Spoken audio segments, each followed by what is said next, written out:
I would like to call this meeting of the Anchorage Election Commission to order. The day is April 18th, and the time is 8 minutes after 2. Madam Clerk, would you please call the roll?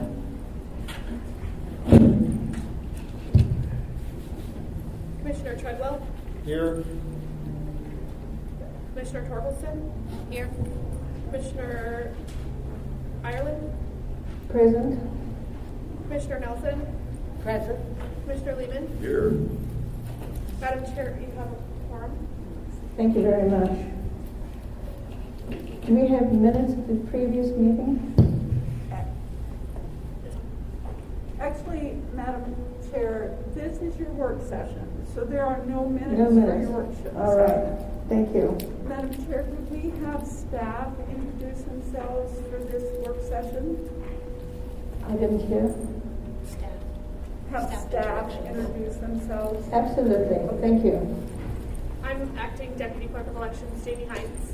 Municipal Clerk Barbara Jones, and from the Department of Law and our Observer Liaison. This is Jessica Willity. I'm an Assistant Municipal Attorney. And this is Deanna. This year I am an Observer Liaison. Last year I was with her. Thank you very much. So I don't think we have an agenda for your, there's no agenda for your work session. Okay, so fine. So oops, I guess I needed my mic. For your work, am I on? Oh, okay. For your work session today, we thought that the most important thing to do was to talk about adjudication of ballots. So we're going to talk a little bit about adjudication of ballots, and then we're going to start going through the 800 or so envelopes that have been preliminarily rejected by the staff. So those will be your two jobs tonight. After, when we start the public session of Canvas, it will be to review the envelopes and make determinations which envelopes should be rejected. And we have a worksheet for you, and we'll just walk through all of that. And I think you know from reviewing your manual what those standards are for envelope rejection. Not registered in the municipality of Anchorage, not registered in time, postmarked too late. So those ones will bring to you each batch of those ballots and ask you to review them, and then the chair will ask for a motion to approve the rejection of those ballots, and then you will vote. There are some tough ones in there tonight that we've got for you, and we'll just go through the tough ones one by one. The second thing that you'll be doing tonight is adjudicating or confirming. You'll be looking at some challenges to the adjudication of the actual ballots. Envelopes, ballots. So we're going to talk now a little bit about the code and some interpretations that Jamie and I have used for the adjudication of ballots, and we will accept your interpretations of those adjudication decisions and incorporate them into our materials for next year. So I need to go get my super secret, well, actually it's not secret, I made copies for everybody. But anyway, I need to grab my binder and I'll be right back.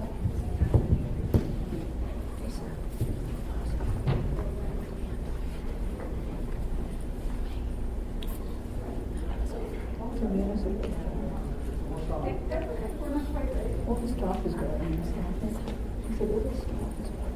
So I think we should come in.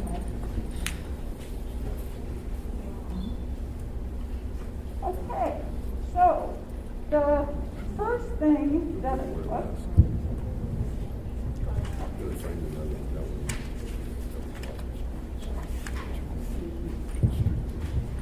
the first thing that I wanted to let you know about is that there is a provision of state law that the municipality has somehow incorporated into our materials.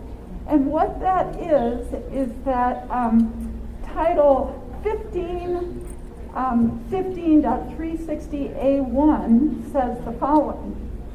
A voter may mark a ballot by filling in, making X marks diagonal, horizontal, or vertical marks, solid marks, stars, circles, asterisks, checks, or plus signs that are clearly spaced in the oval opposite the name of the candidate. And so, as part of that, in the observer manual that was adopted by the assembly, this, and you can just pass it around, there is that provision of state law. You can see that, so we're just going to make some of these marks up here. We know that you can, yeah, you want to hold that? Nope. We can color in the oval.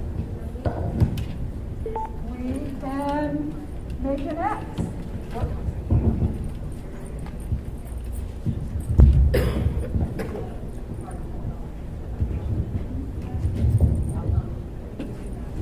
We can make a star. I will tell you that when we're adjudicating, one of the things that I hear every so often is, oh, there's a slasher. So, there's a slasher. Or it could be a slasher. So are these normally kind of rejected by the machine because they're hard to read? Go ahead. The machine is looking for the oval to be filled in 25% or more. And so anything that is filled in approximately 25% or less, it will show up as yellow on our screen. If it's 25% or more, there'll be a check mark and it'll be green. And so when we're talking about the slashers, it doesn't fill up 25% of the bubble, so it shows up to us as yellow. But when we can hide what the system is showing us that it thinks it wants to do, we can see that they're a slasher, and we can adjudicate and indicate that that's the voter's vote as the slash that doesn't fill up the bubble of 25% or more. And if the voter uses a felt tip marker to slash, it's going to be more than 25%, and we're not going to see it. So some of it's fine and some of it isn't. So the next thing that we want to show you is how voters correct their ballots. So if we have, and I'm going to use yes, no, because it's less for me to write, but it's the same if it's a candidate. So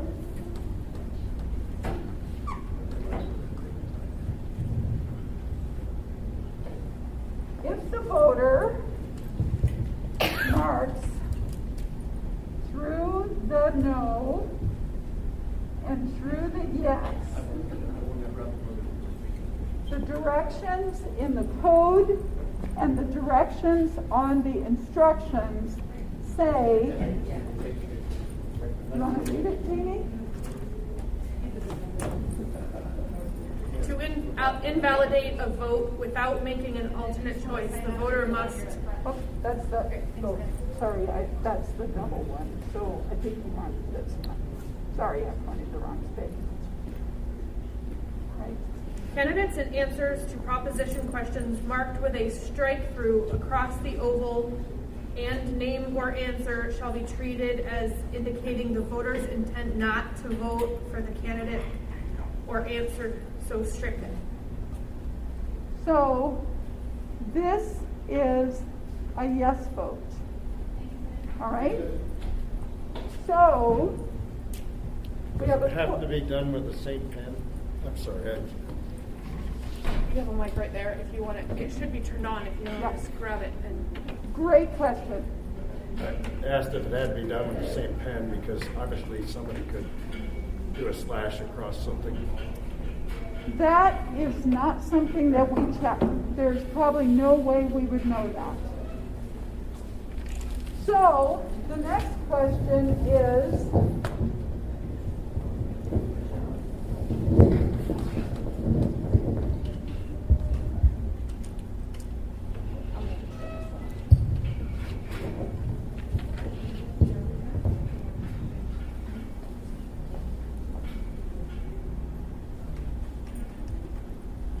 do you want to put this on?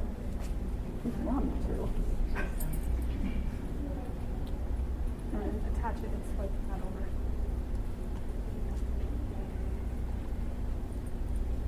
There. Okay, is that better?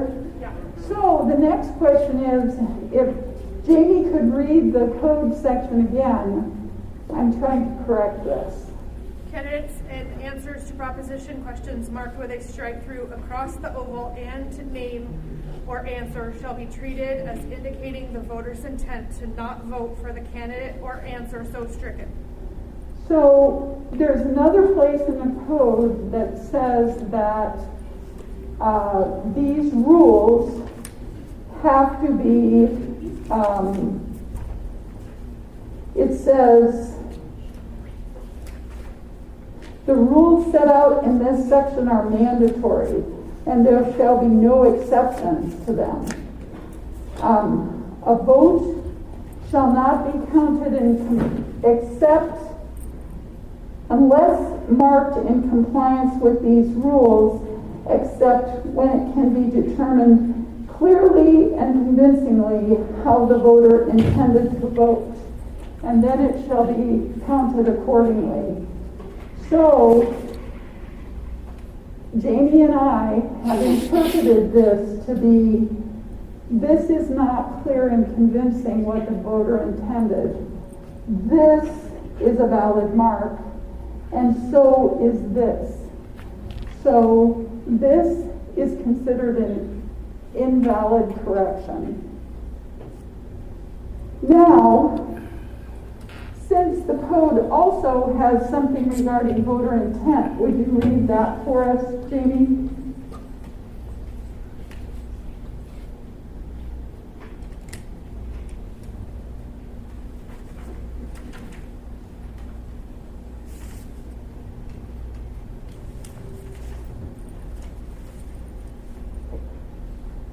Oh, intent, just reread that. Oh, except when it can be clearly and convincingly determined how the voter intended to vote, it shall be counted accordingly.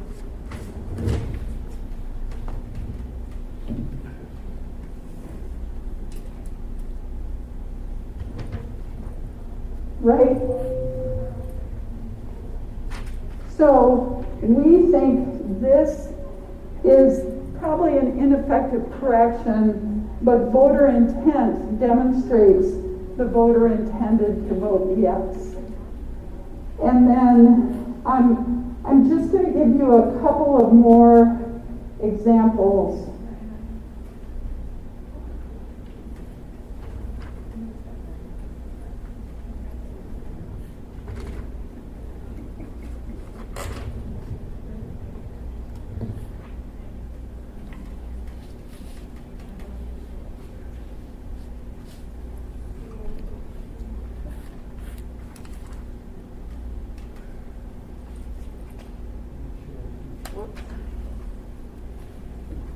We think this voter intended to vote no, because that's not a valid mark.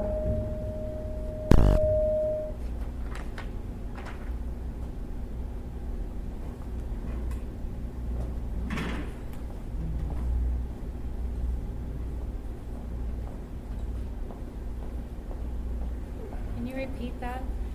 Because that doesn't make sense.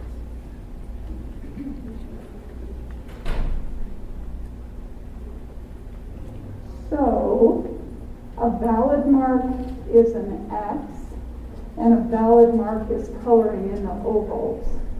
So this voter has essentially voted for both. But now, this voter has circled this. So circling is not a valid vote.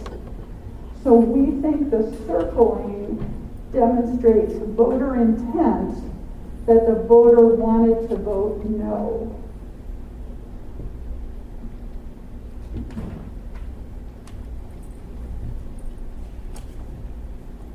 So if you look on the sheet I handed out to you,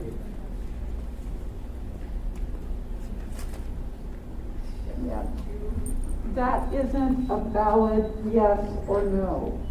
So here's another one that we counted. But, so you would count it as yes or as no? Yes, we would. What?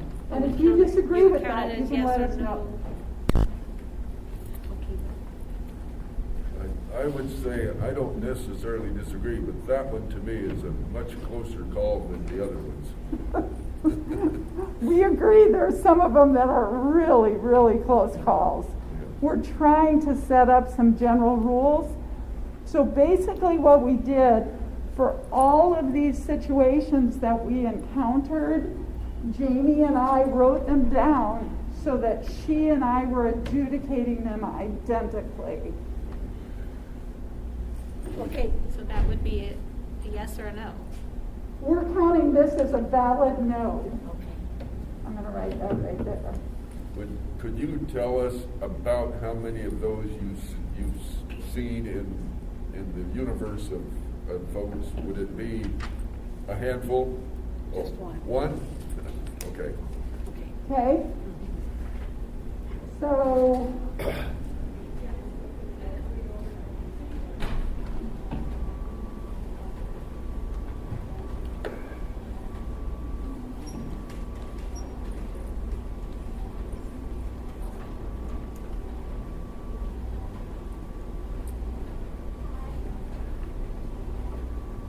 this is a variation on the other one. We don't know what that voter wants. We don't know that that's clear and convincing, because different from this, the coloring in and making the X are both valid votes. So for us, this is an ineffective correction. We just count this as an overvote. Barbara, can I say something on that one? Not right now. Okay. Okay, so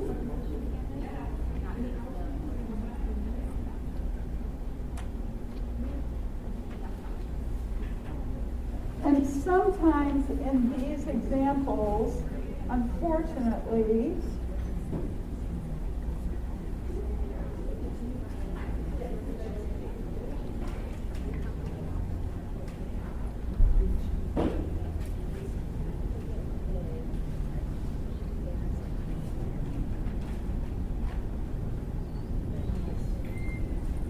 the voter will put initials there.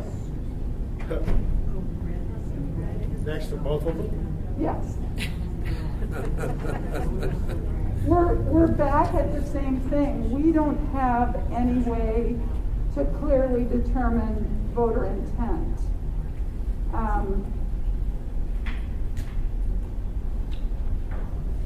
About how many of those do you see? Is it like dozens or? I think there are lots of these. Oh, really? Lots of these. And we're going to see them probably this afternoon. So, anyway, can you think of any others that you wanted to share with them?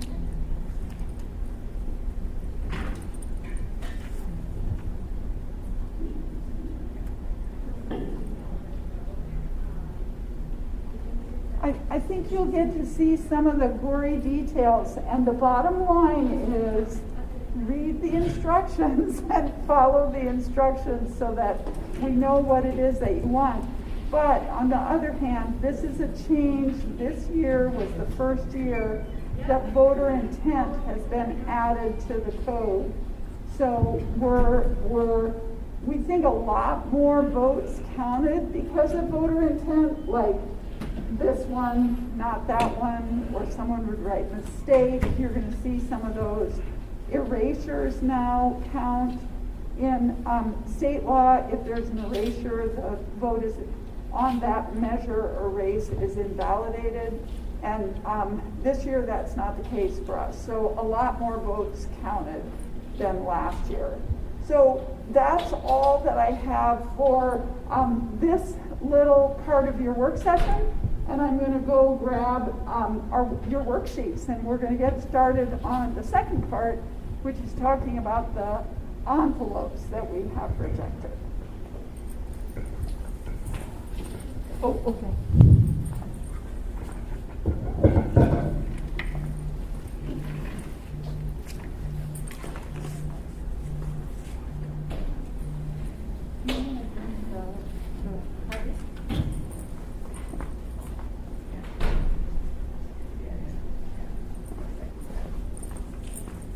So we have about 879 envelopes for you to review.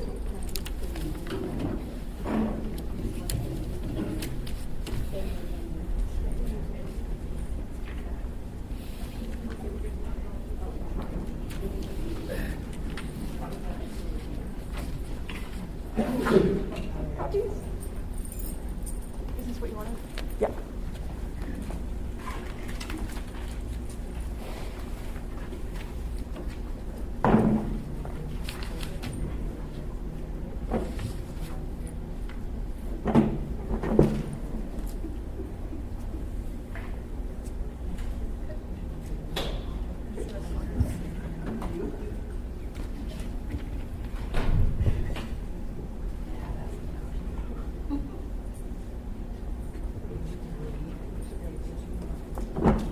So, Madam Chair, in the past, what we have done in your work session is we passed out all the envelopes for you to review, and then it should make the public session of Canvas at 5 go much quicker. Would you like to proceed in the same fashion? Yes, thank you very much. Okay. So, the first category that you have for your envelope review is category D, duplicate ballot voted. And so we have here 7 duplicate ballots, and you can see for each of these envelopes, the actual envelope is on top, and on the back, you're going to see the envelope that was actually voted and counted. So there's 1, 2. There's 7 there, if you'd like to take a look at those. And Could I just ask a question on those? I'm sorry. You have to return them in an envelope that identifies the voter. Does that voter have 2 different envelopes that identifies them? Yes, Mr. Lehman. What happened is you can see from these envelopes, remember voters can request a replacement ballot. So they would be mailed their original ballot, they could be mailed a replacement ballot, and they could go to a vote center. And in each of these circumstances, I believe there's a sticky note on top that says voted mailed ballot, voted at the vote center. So I think that's on every one of these little stickies. So yes, that's what happened.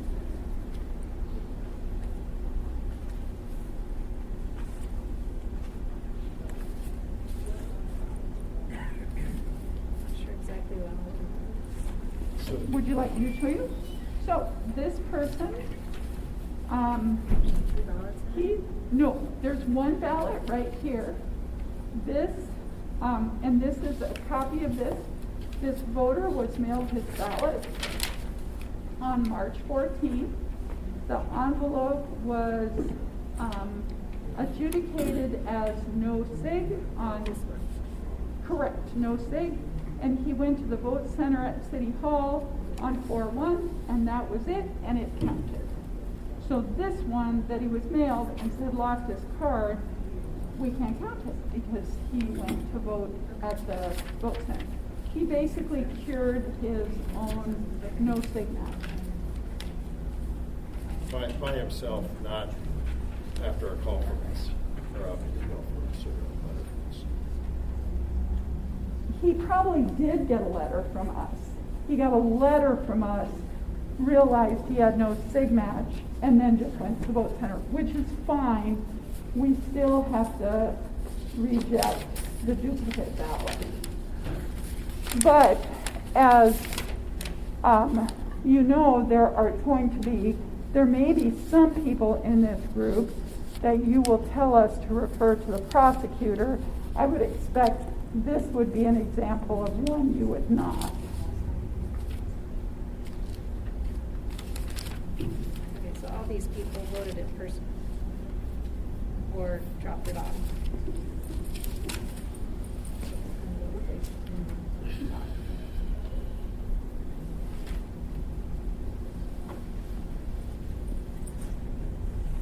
Yes. So if I had cast a ballot by mail, and most of those that we looked at, you opened the mail ballot and then the person came in person. They cast it, and again, you rejected it here because they were voting twice. But when you show up to vote in person, does it show you that you've received? Do you know that, hey, sir, you really shouldn't be voting right now. We got your voted ballot in the mail. Does that ever happen? So our take is this. We mail out 210,000 ballot envelopes. Voters still have a choice of how they get to vote. They can vote the mail ballot. They can vote in person at the vote center. They can request a replacement ballot. They can request a ballot to be mailed to a temporary address if they're in Florida or Arizona or up on the slope, or they can vote by email. So it is voters' choice. So we don't know if the voter spilled coffee on their ballot, if their dog ate their ballot, or if someone else in their household tore it up, or if someone else voted it. So each of the ballot envelopes, for the next time that you take a look at them, I will just, I'm trying to find one that has a good envelope on it. So on the envelope, there is a barcode. And so everyone has a barcode. It's a randomly assigned number to each of us. If you request a replacement ballot, we void this barcode because we don't want you voting twice. But at the vote centers, we don't want that to happen. So the vote centers have a static database with the same barcode, and that helps us. If someone votes their mail ballot, they get the same barcode at the vote center, and that's why it rejects. So the vote centers have no information about who voted. It would just be overwhelming to them. So in other words, the database is not live. Okay. But there's no way for a voter to change. So there's no way for a voter to change his or her mind and say, gee, the one I mailed in, I voted the wrong way on this, so I came in person to vote again. The voter can do that, but you're correct. And I think the code says that the first ballot in counts. And the reason for that is we're processing through here and trying to open. So it could already be separated from the envelope and we wouldn't know. So the standard is first envelope in counts. And this first one is an example where that isn't the case because he got a cure letter and he essentially cured. But yes, the standard is the first ballot in counts. So I'm going to start the next category, and I'm going to catch up with those 7. The next one is ballot envelopes that were empty. And we have 5 ballot envelopes that were empty. And you can check those out. Those voters still get credit for voting.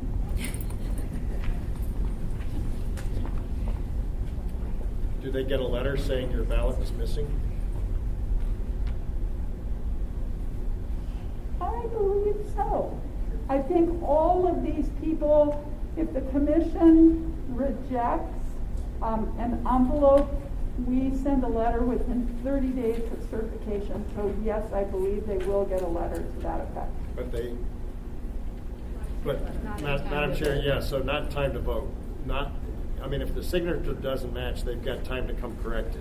Oh, But if they're valid, I answered the wrong question. Yes, all of those voters got a letter, a cure letter, that said your envelope was empty. they got a cure letter, I haven't got any problem. Okay. But did they get a letter, a cure letter in time? Well, not necessarily, because they could have mailed it in on the day, the voting day. You are correct. And if they voted on the day before or election day, they would not have gotten a cure letter. You are correct. Not enough time.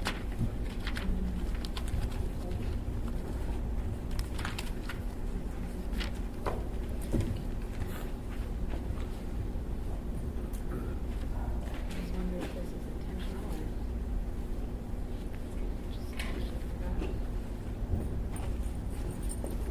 Okay, our ballot accountability is working. I gave you 7, and I have 7 to put back in here. And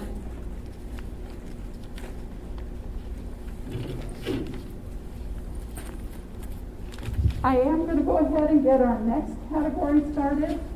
These are ballots returned without an envelope, and there are 14 of these. We have been working on making sure that we're talking about, putting something on the drop boxes that say, do not put this in here without a return envelope. But these ones were placed, we don't know who these belong to, so they can't count. And were they all returned in the ballot box as opposed to the mail? I believe each of them says where they came from. Most of them were drop boxes.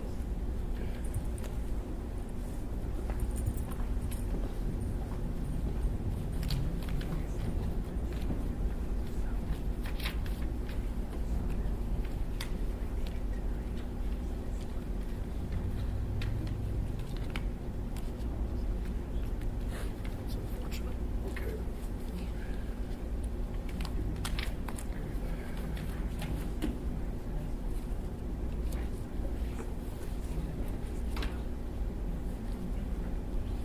Okay.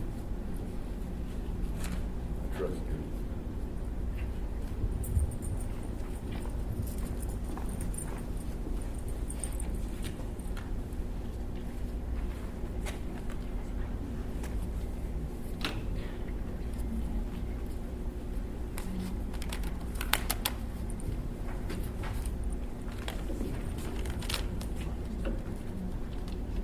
Our next category is voter failed to provide identifying information.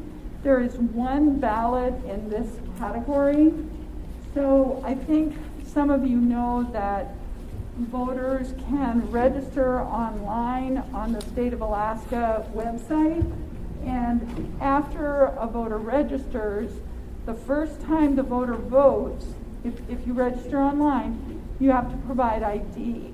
So if you vote in a state election, you have to show ID. If you go to the an Anchorage Vote Center, you have to show ID.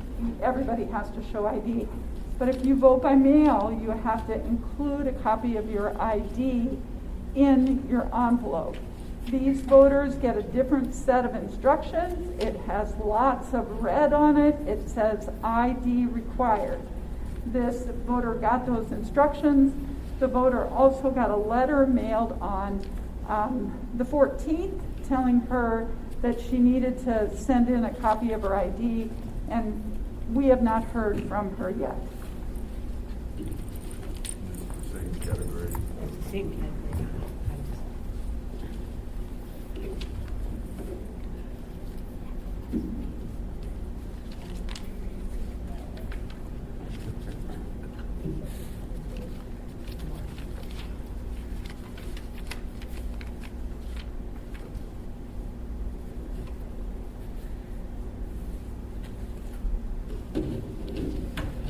So when she registered to vote online or whatever, then that's how she got the ballot, is because she registered online.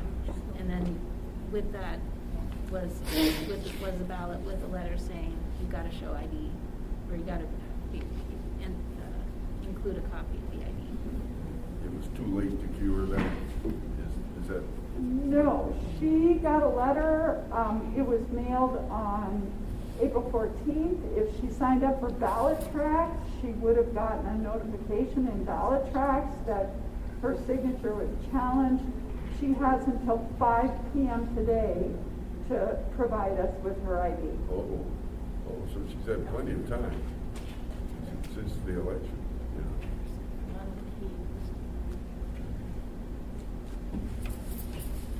Adequate time. Voters have to take on some responsibility themselves.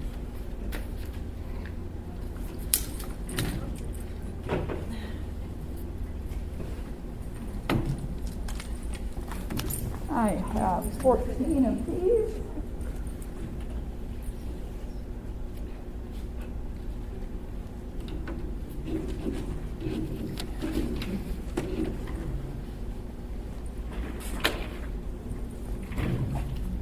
We have another rather unusual one.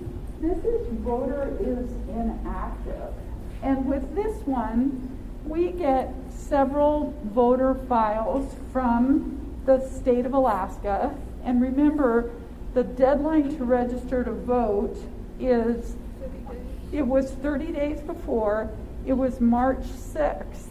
So our printer has things before then.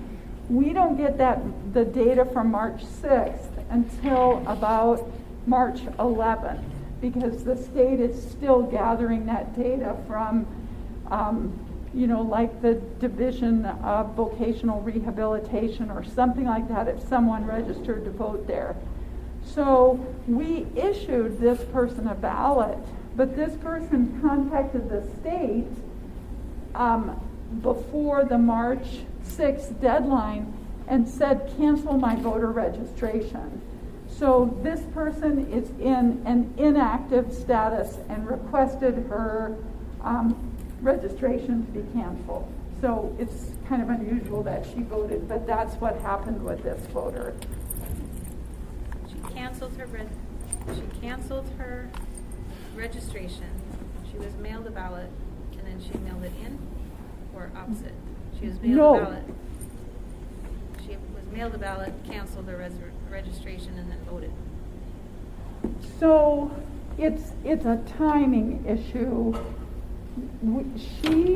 She canceled her registration by March 6th. Okay. We don't get that data until March 11th. So we still mailed her ballot on March 14th, but we canceled her ballot because when we update our records, we can't get it back because it was already being prepared. So we canceled her ballot because she canceled her registration, and then she mailed it in. So it did cross in the mail. There is no doubt about that. Okay. It would seem that that would tell me that she had second thoughts and wanted to vote. That is we're here to tell you that this is a preliminarily challenged, and if you want us to process that and contact the state to let them know she updated her registration, or if we can, we will do that. That's up to the commission. Seems to me that she actually wanted to vote. And my update registration, just by getting back into the system, kind of reinstated, not changing address or anything like that.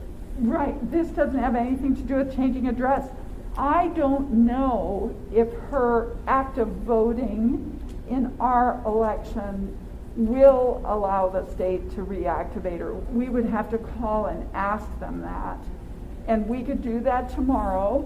You could make a preliminary or a conditional decision.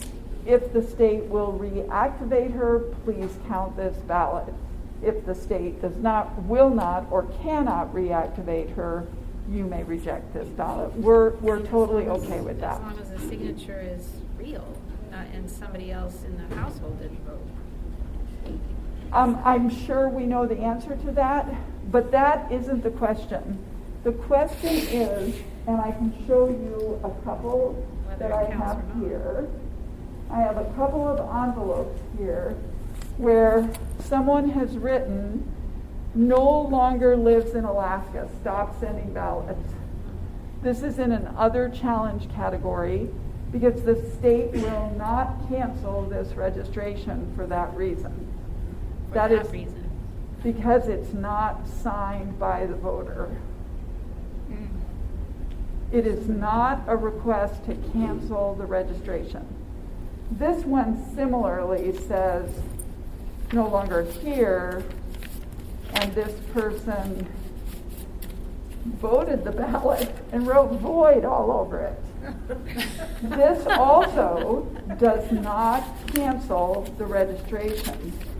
So we're asking you not to count these, but what I'm suggesting is that we have to ask the state if her active voting uncancels her registration. I do not know the answer to that. It would seem to me that it would, as long as the signature is verified.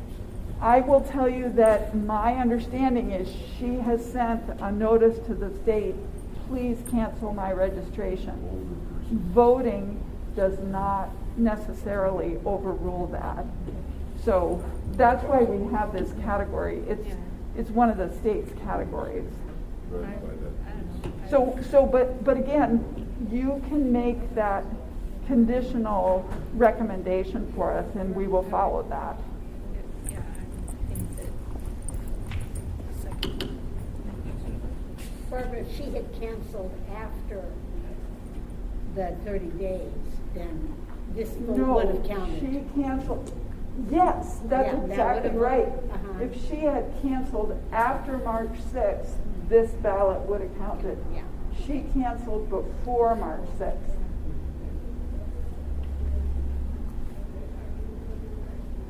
I just wanted a procedural question, because you're in work session, you can't take a final action on this, but I, on my sheet, circled that column as something you might want to look at that more clearly and take official action tonight at the canvas, a vote among yourselves. Is that correct, Barbara? Absolutely. So that was category I, was the first thing anybody's questioned. Yeah, no, I am questioning it because in another scenario that if she canceled it before March 5th, so she properly canceled it, and then she goes to a vote center and says, I want to vote, then what would you do? Would you allow her to vote? If you would, then we should allow this one to pass. She would vote a question ballot, and we would probably not count it. It would be here for you in this same category. We would not count it. Because effectively she would be registering to vote after the deadline. Right. That's exactly right. Let's see. Wow, that adds a little wrinkle. Somebody want to contact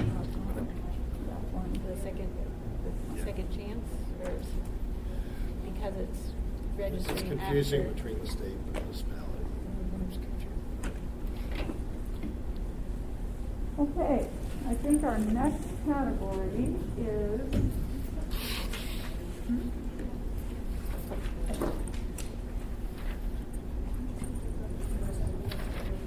we put them in other chapters. I guess if she went to City Hall and canceled it, they would have canceled it on the day after voting. The election day, they would have said you're too late to register. We're going to see if somebody can call the state and get an answer to that before 5. So the next category on your list is M, multiple ballots in one envelope. So this code has been used if there's more than one envelope to the extent possible. The voter and other household members were provided replacement ballots. What happened this year that was very interesting, we had 2 envelopes with 4 ballots in them. And interestingly, one of our observer liaisons said, "Did you look at the ballots?" And we said no, because we usually don't open envelopes except in rare circumstances, like when we're looking for ID. And there's a couple of others that you're going to see that are open, but usually we don't open them. And he said, well, if they voted for the same people, why can't you count it for the voter who has the envelope? And we thought, well, that is a really good idea. And so we opened it. The ballots inside were identical, and one of them actually said, my mother lost her ballot and she signed it. And so we have her signature, we have her name, so we created an envelope for her and we processed his in the original envelope. So thanks very much to our observer liaison for pointing that out. This one was similar. There were 2 ballots in this envelope. They were identical. We counted the one for the voter because it was his envelope. But this one we haven't counted because essentially we don't know whose it is. But if you look, it looks like the spouse here. And if you want to direct us to put this in an envelope for the spouse, we will do that. So, question, the other story you told where you did it because the note said Mom lost her ballot, you have an explanation, and here you have Charles Atkin and Tracy Atkin, but Tracy is the, and maybe I'm not supposed to say this so because of privacy, yeah. But, so the second signature is really just the witness signature. Exactly. So we don't know. So The that other- person would not have had a witness signature if that's her ballot or his ballot. You don't know which is whose ballot, even if and they're not identical. These 2 were identical.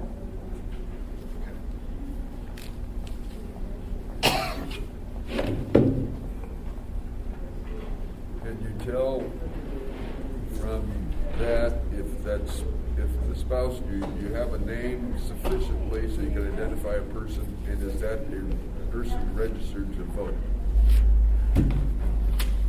I mean, I would assume if we're even thinking about counting it, that it would have to match with the voter. We can check that and confirm. I think I made an assumption that was the case, but I don't know if it is a registered to vote person, and I don't know if the signature matches, but we can check both of those.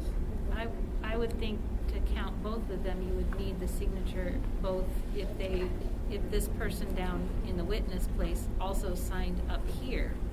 I would agree with you because then this there's... is the witness. I mean, it obviously Yeah. says witness, witness, witness. There's 3 witnesses, and it's like, gee whiz, if you can't figure it out.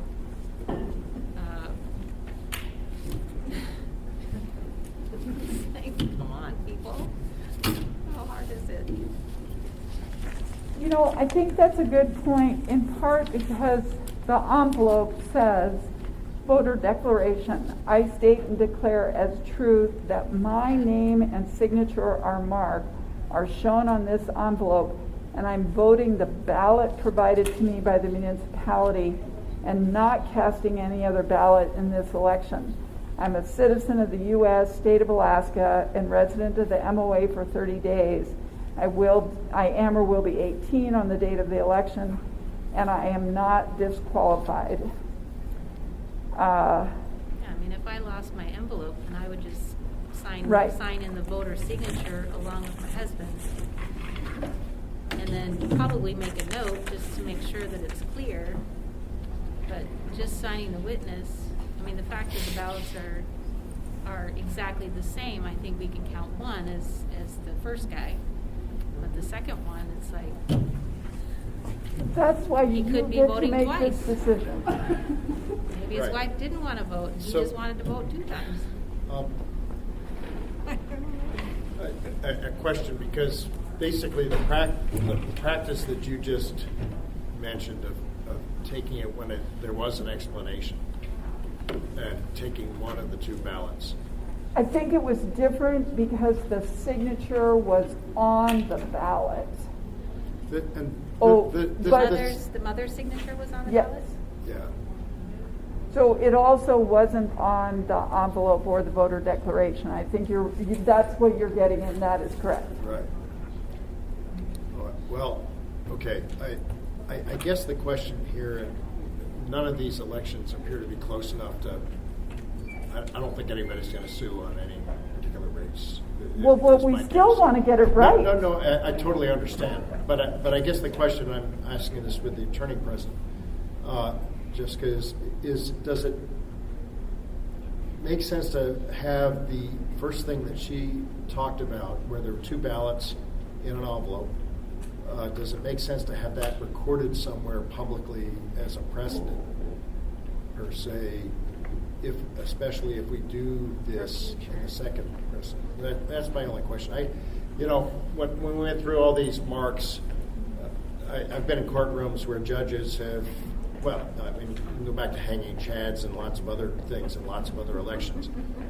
I think your rules are consistent, and I haven't got any argument with them, but I could see somebody arguing in a close election that voter intent on, say, the yes, no, X thing, was clear enough to vote for it. And I guess the question is, when you make that kind of a decision, do you want us to? I mean, you didn't include the double ballot for the first thing for us, but do you want us to make that recommendation on the record? Yes, That's my I'm question. going to say, before the attorney answers, I'm going to say yes, please, and we have not counted those ballots. Not So- even that one with the side No, ballot. we just discovered them today. So if you want us to pull those and put those in the reject, we would be happy to do that, as you direct us to.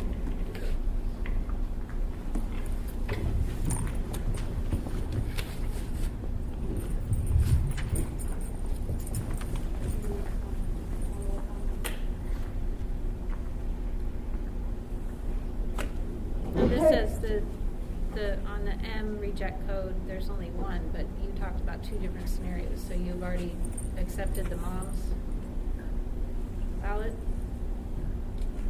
We're not doing that one, we're just dealing with this person here. It's not on the list. No, it's not on the list, but we can make it on the list.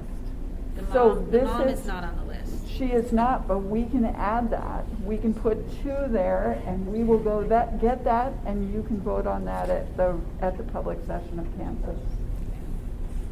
So staff got back to me on the one where we had voter is inactive, and that was the I category.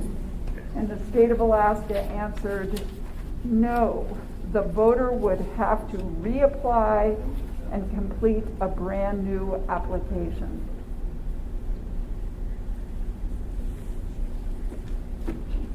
And can you confirm for us, was this ballot again posted at a vote center? No, this was the mailed ballot. This was the ballot that this voter was mailed, and the voter mailed the mailed ballot. Okay, next category. This is our MOA category. These voters were not registered in the MOA. Of course, most of them are question ballots. They voted in person at a vote center. One didn't get in the question envelope, but most of them had where the voter was living. You can see Sterling here, Palmer here. How did the Sterling person get a ballot? They got that at a vote center. Our vote center just didn't get it in a question ballot envelope. I'm not exactly sure how that happened.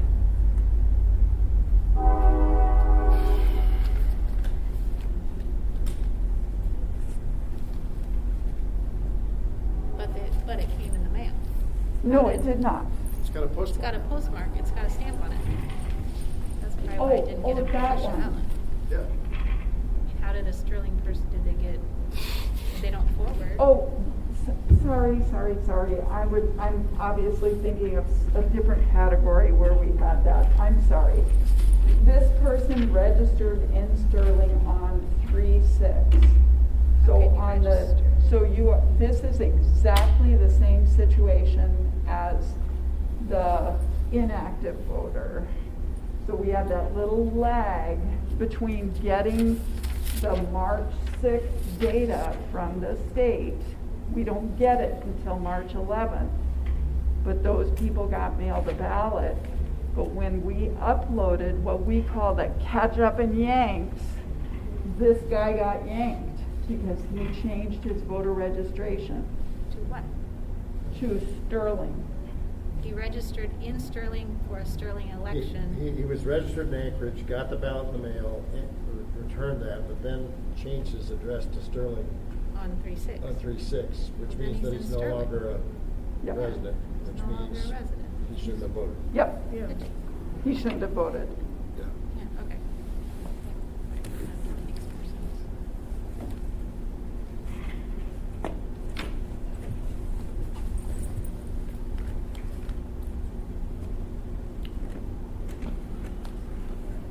So now,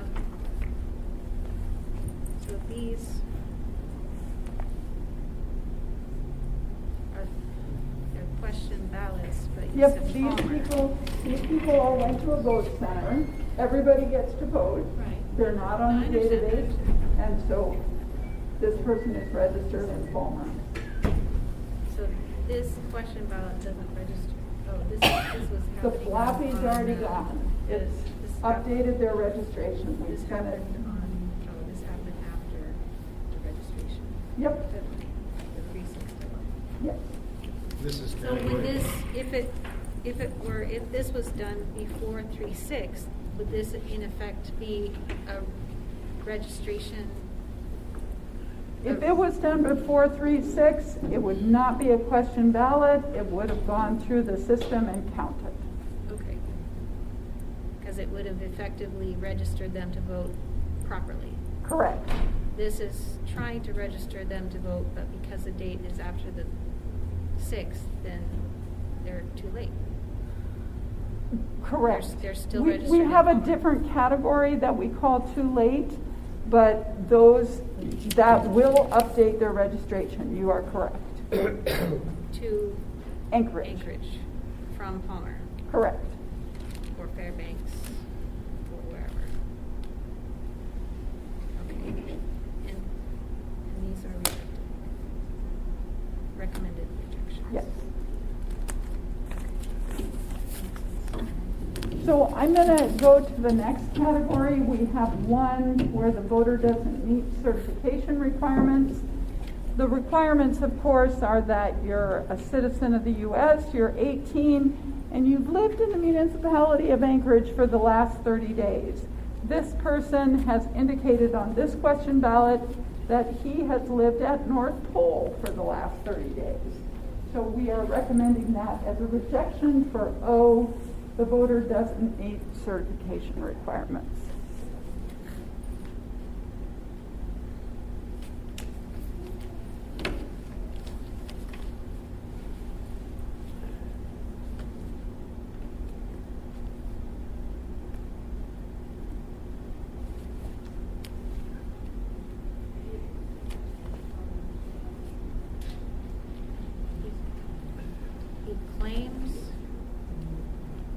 residency in North Pole, but he wants to vote in Anchorage.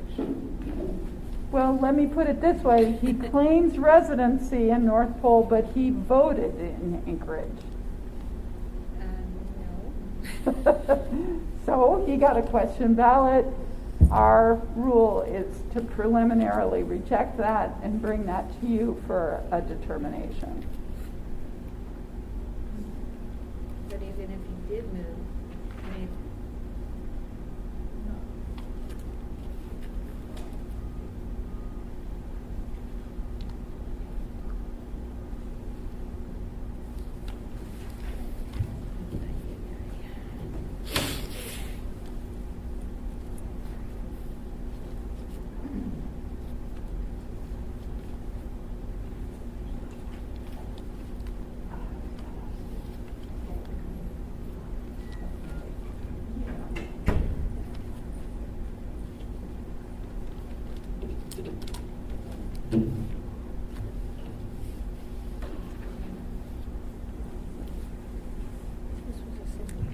Yeah, that was the vote.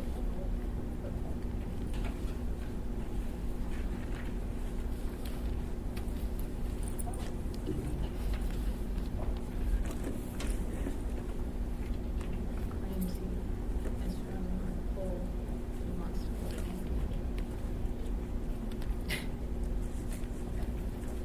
The next envelope is category R, and there's one in this envelope, and in this one, the voter has written us a note on the ballot that says, I wish to be removed from the state of Alaska voter registration rolls, and the voter has signed it both on the outside of the envelope and inside, and for that reason, we'll provide this information to the state.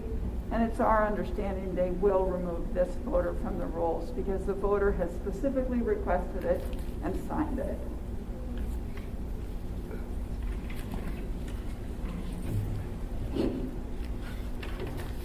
And he has a return address of Texas too, so I don't see any problem there. But I guess the question is, sometimes people plan ahead, like, gee, I just bought a retirement home outside, I'm going to vote in this election, but I also wrote on the ballot to take me off.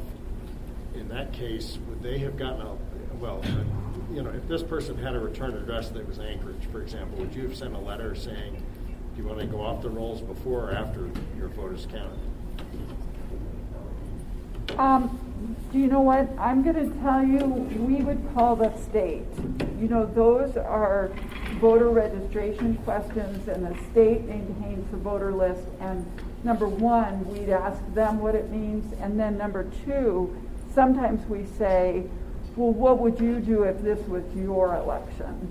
And so I don't know the answer to that, but I'm telling you, I'd call a friend.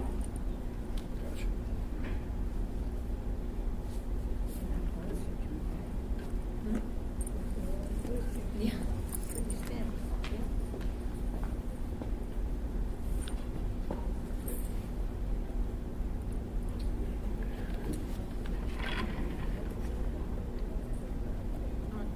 No, oh, that is not full, okay.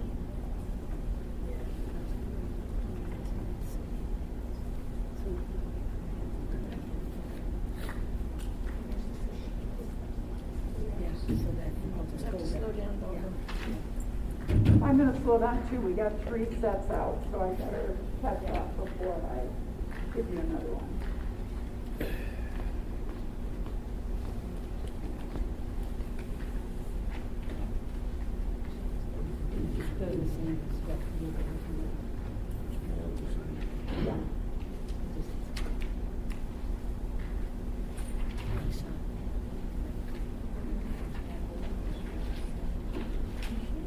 Now those that registered, that pile, the 24 that registered outside of MOA, so for the next election, so now they've effectively just changed their registration to municipalities, so next election they'll be good to go.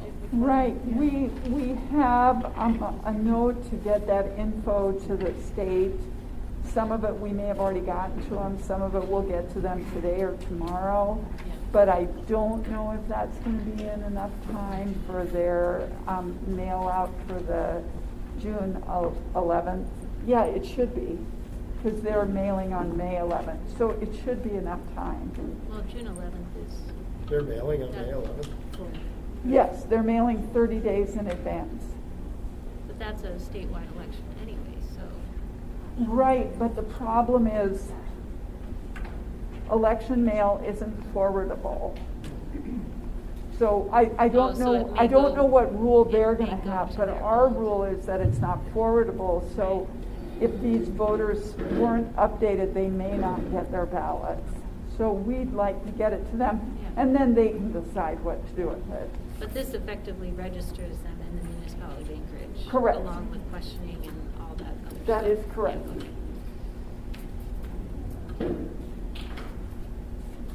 Yeah, okay. So following on that, this will now register them in the municipality, but not perhaps in the state database, or the minute you send this to the state, they update. Yes, as Lisa knows, there's a floppy on top of this.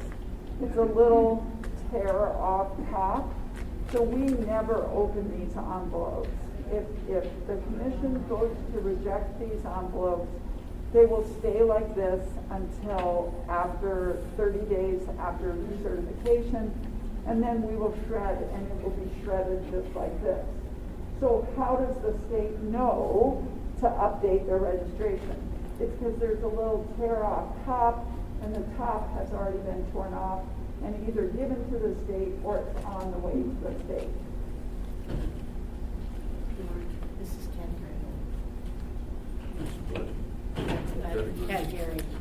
category down. Yeah, Doesn't meet certification requirements. it's separate from this.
We're just gonna, if he wants to see it, he'll get to see it in the next round.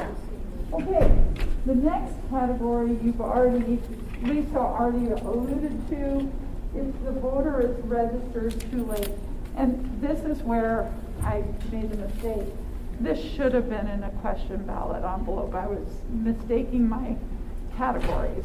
So this was voted at a vote center. I can see the chair's signatures, and they've written this information here. But this person wasn't registered until March 21st. And that's why there's no label. The rest of them, it has the T, and then it has the date that they registered right beside it. So you'll see that in red on those. So they just registered too late, after March 6th. So the first one effectively should have been in yellow envelope as well. but Yes. it's just in- And I have 8 in that category. Did they all get letters? They have not gotten letters.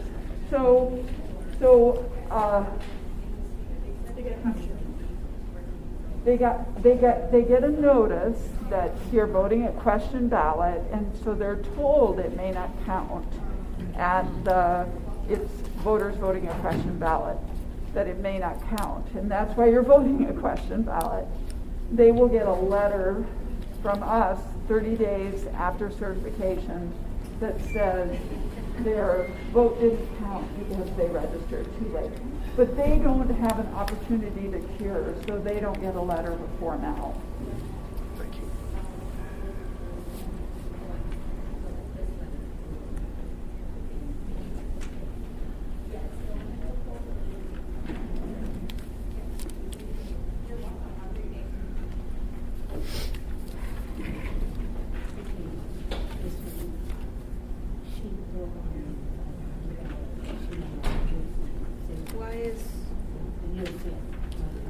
Why is this date different from this date?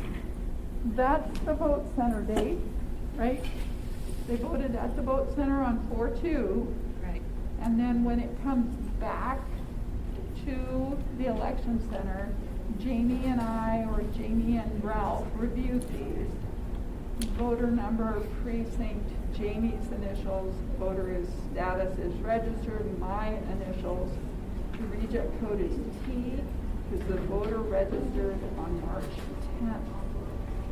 So they were not on the precinct register. Okay, so this happened first, then this. Correct. You went into the database and said, oh, actually they registered on 10. Correct. So that's what. So okay. they voted at the vote center, that's this info. They were not on the precinct register. And the reason is when you went and because they checked. didn't register in time.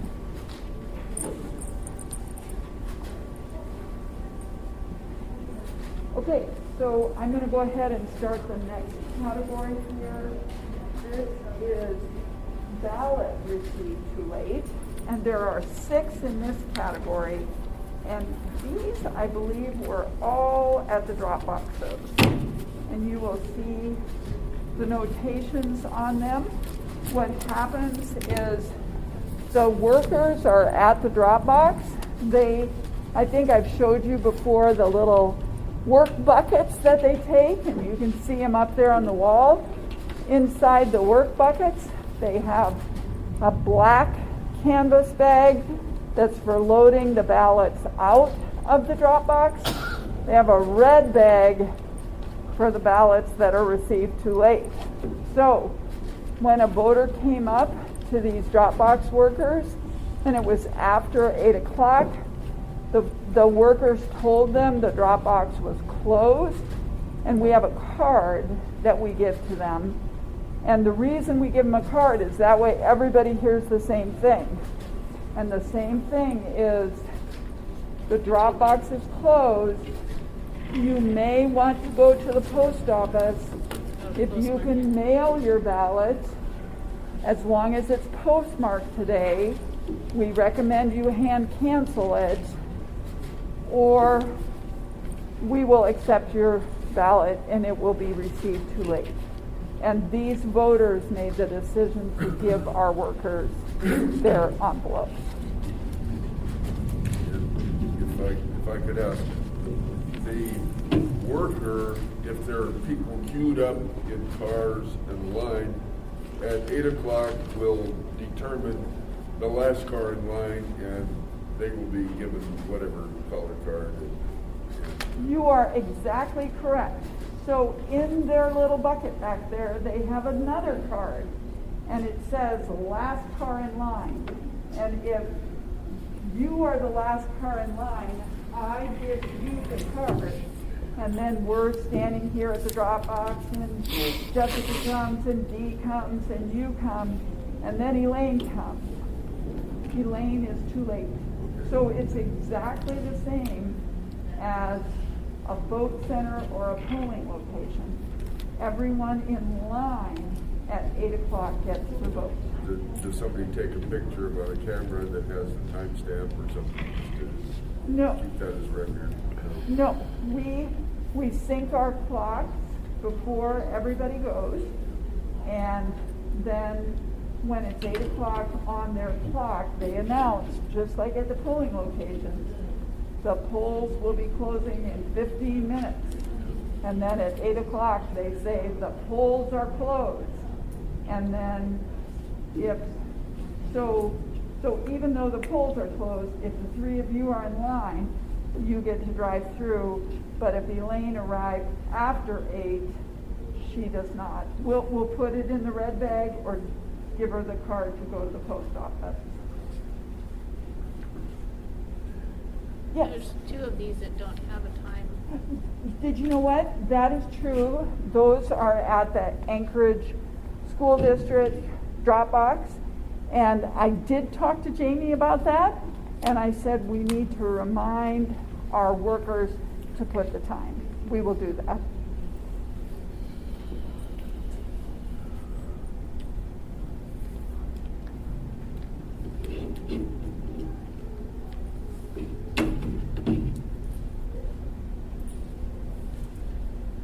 But essentially, all we're told that they can make their vote count if they just go to the post office and postmark it. Exactly. We have a card that says that, and we give them the card. The people took the card but left the ballot. I don't know the answer to that. I suppose some of them could say, no, I don't want the card, I don't care, I'm not going to the post office. We don't know that, but we certainly offer it to all of them. There's a reason to set your clock 5 minutes ahead. Could you say that one more time? There's a reason to set your clock 5 minutes ahead. 8:01. That's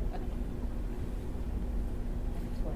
Well, with all mailed-in ballots, 8 p.m. is now very arbitrary.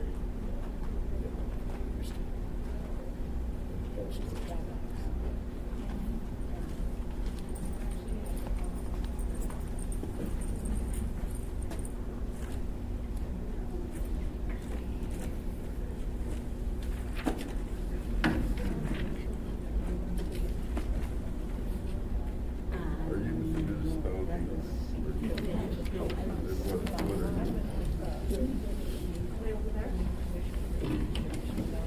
So here, your elections.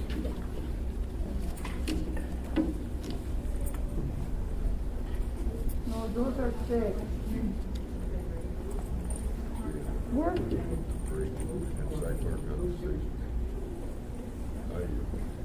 Your municipality?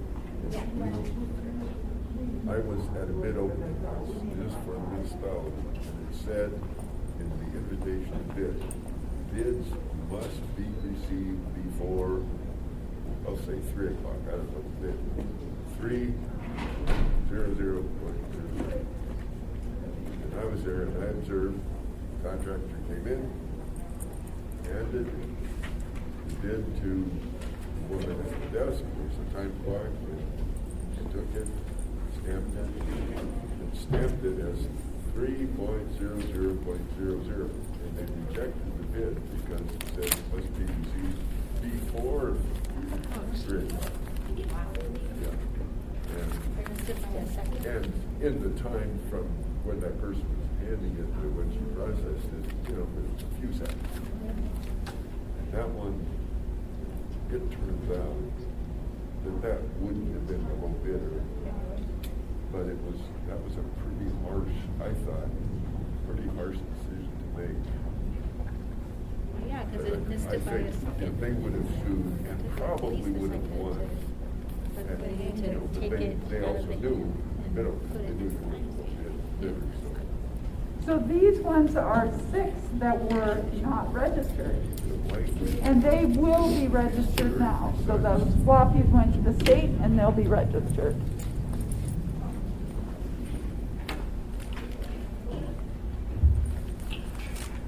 If somebody is registered but not registered in the precinct, do you vote the citywide ballot?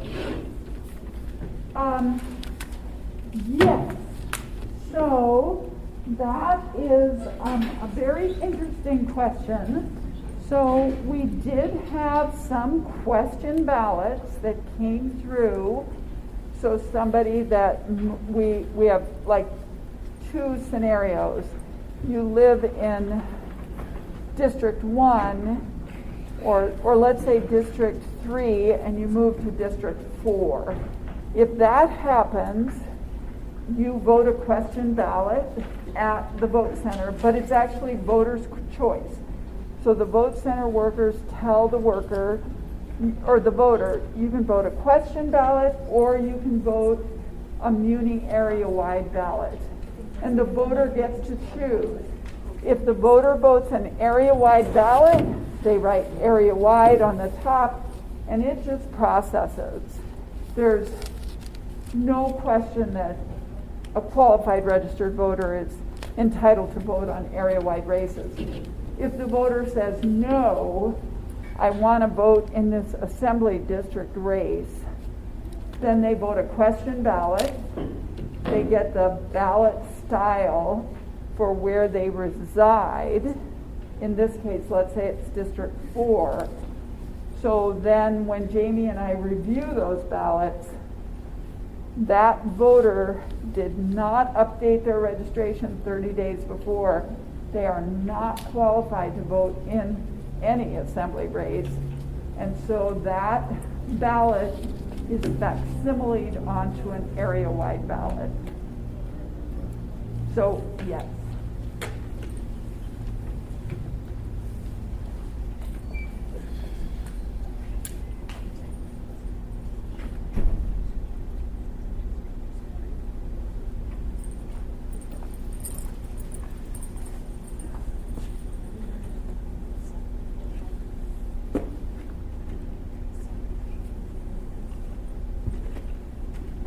The good news is there are no voters who are deceased that voted in this election. The following, there's 45 ballots in this category. It is the G category, and that is there is no signature on these envelopes. All of these voters were sent a letter. You can see there's a couple of minuses here, -2, -1. That's because these people have cured since we counted these ballots. And again, they, depending on when they voted, they got a letter that said they could cure up until today at 5 p.m. So when they cure it, you pull that ballot out of the stack? Yep, So there's 43? that's exactly what would happen. So there's not 45, there's 43 in this, No, or 42? Oh, so there were more than that. oh, So there were 48, now there's 45. correct. Barbara, could you re-answer that? So there were how many and now there are how many? There were 48, and now there's 45. Okay.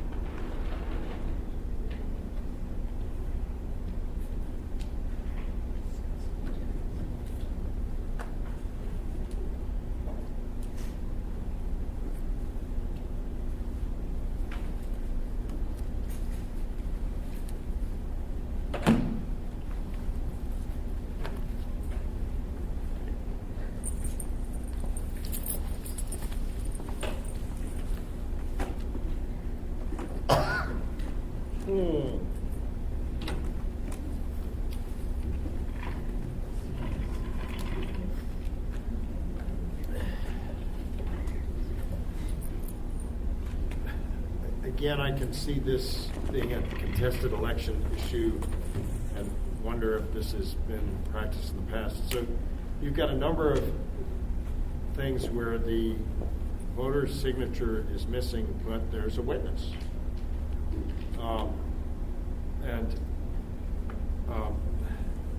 Though it says voter signature required, in some cases, this one, although this one has a return address, but there, I think I saw one where there's a return address also. And I guess the question is, yeah, I mean, the rule is if you don't fill out the form right, you don't get to vote. But I can see in a contested election where judges have kind of said, oh, those are just guidelines, not rules, or something that they might allow that if the signature is there. And I guess I'm wondering, each of these people got a letter that clearly understands what they, clearly says what they didn't do and gave them the right to cure till today. Correct. So 2 things about that. I think the really important thing is that voters' signature is how we determine identity. So we don't know if this witness voted this ballot or if this person voted this ballot. So, we wouldn't want to. So that's one part of it. The other part of it is, remember, the code says, and the witness declaration says, if you're unable to sign, make a mark and then witness it. And we have some of those for you to review in a couple of minutes. And the observers reviewed with us every day what we called the X signatures.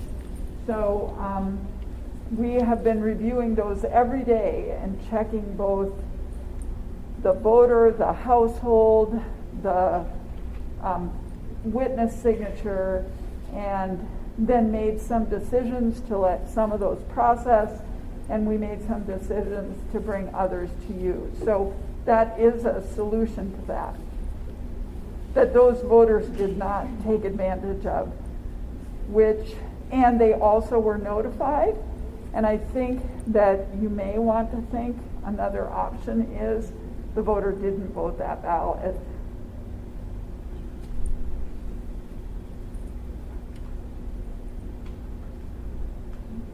Voter signature required.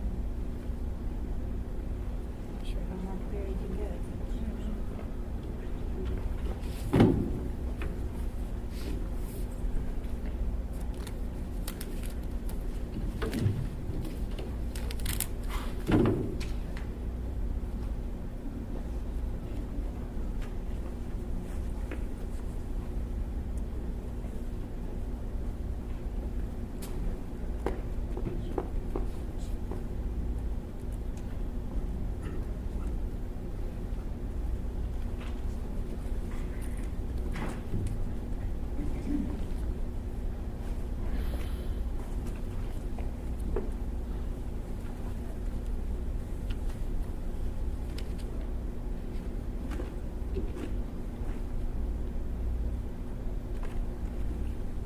I have one ballot in this category. I'm going to skip ahead to category number 3. This is ballot voted by someone other than voter. And we had 2 ballots by people of the same last name. And we're providing you the envelope and the reference signature. So this is, I'm just going to use the initials, TLB's ballot, and here is TLB's signature right here. So you can see this signature, and it is not a signature match. So the bigger problem is that someone in the household voted, and the household signature matches this ballot. So it looks like NB voted for TB. And so the ballot, we put this in the category ballot voted by someone other than voter. And you can take a look at this and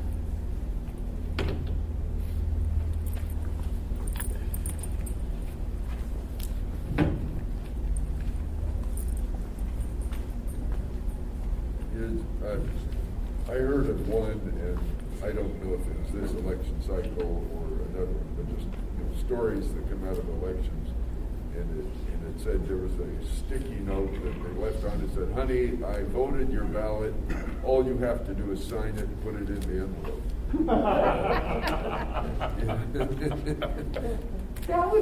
that hasn't happened to us, but we would bring that to you to adjudicate. Okay.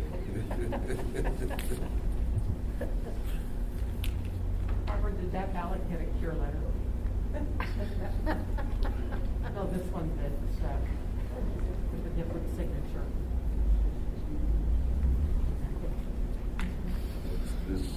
This cycle is what? No signature. Oh, I see.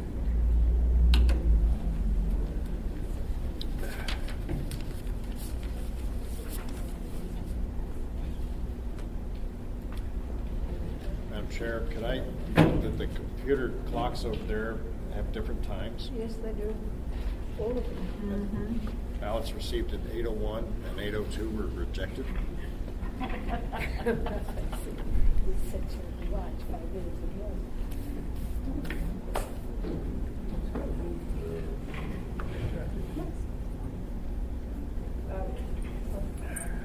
Everybody, Barbara just reminded me that we did have an observer complaint or two about the fact that the clocks weren't the same on the 2 monitors.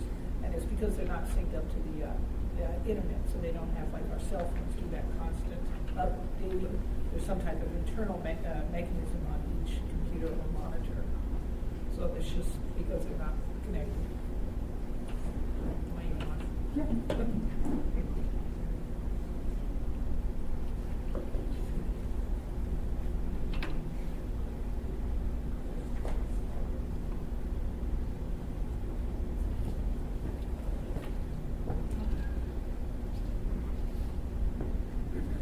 And all of these got a cure letter, and they just apparently haven't responded to it. Yes. Rubber band. There's Take some responsibility. I have a friend who got a cure letter. He wasn't very pleased about it. And I said, well, your choices are to do nothing and your vote won't count, or hustle your, you know what, down here and cure it. He cured it. And he said he was treated very kindly.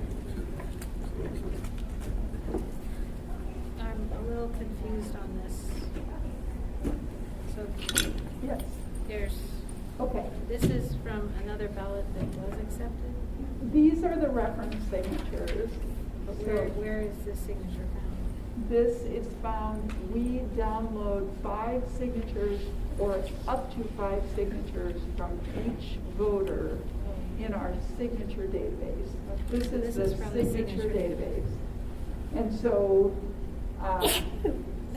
if you look in the database, what the team found is that this signature, this is this, Signed by her. yeah, this is this person's signature. It is This is no the match. official. Yeah. This is see the right real here. one. Okay. Yeah, no match. But this is a match, but it looks like she signed that ballot. Yeah. So, okay.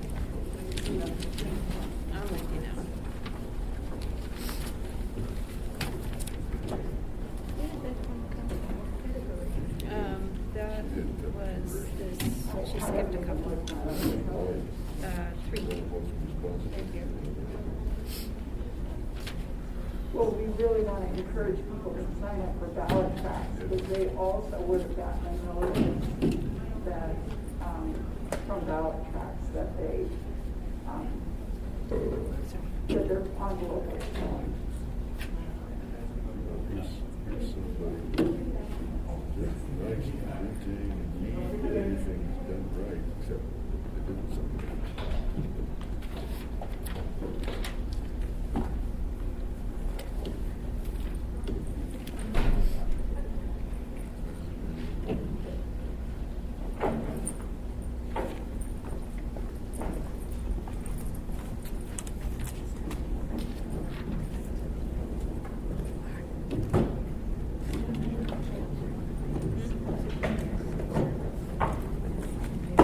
So I have another troubling category here, and this category is G2, and there are 17.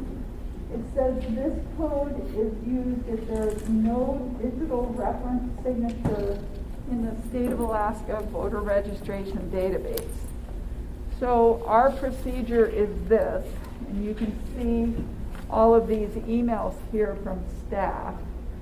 When I mentioned to Lisa that we download this huge database with up to 5 signatures of every voter, and it takes like a day or longer to upload that data because the signatures are so big. So then there are some votes, some ballot envelopes that come through, and there's no reference signature in the state database that we've downloaded. So the first thing that we do is contact the state and say, can you find a reference signature? Can you look in PFD? Can you look in DMV? Can you look in your microfiche for a reference signature? So we contacted the state and we got a bunch. But these ones we did not get. The state, you can see in the email, no signatures available for so-and-so and so-and-so. So we sent them a letter. So here's the letter. And we're telling them, just give us your ID. So if they bring ID, then we've got a reference signature and we can count these. So again, these are very troubling to us, but this is the situation.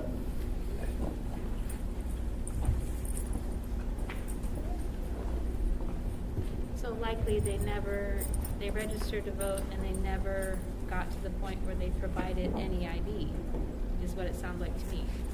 Did you know, Because if they provide an I ID think we do not know. They are not ID required voters. Maybe we do not know why the state does not have a reference signature. But why aren't they required to show an ID when other people are? Because when they register to vote, the first time they vote, they have to provide an ID. Because this isn't the first time they voted. They are not those people. So let me explain this differently. ID required voters have a voter registration status of ID. They reject out of our system because they have that status. You and we have a status of RG, registered. The one person who we rejected, we told you that she was voter is inactive. Right. She has a status of VR. So if you have a felony conviction, your status is FC. If you are undeliverable, you have a status of UN.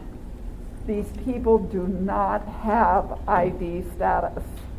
That is not what the problem is here. But they voted in previous elections? You know, I'm going to tell you, I do not know the answer to that.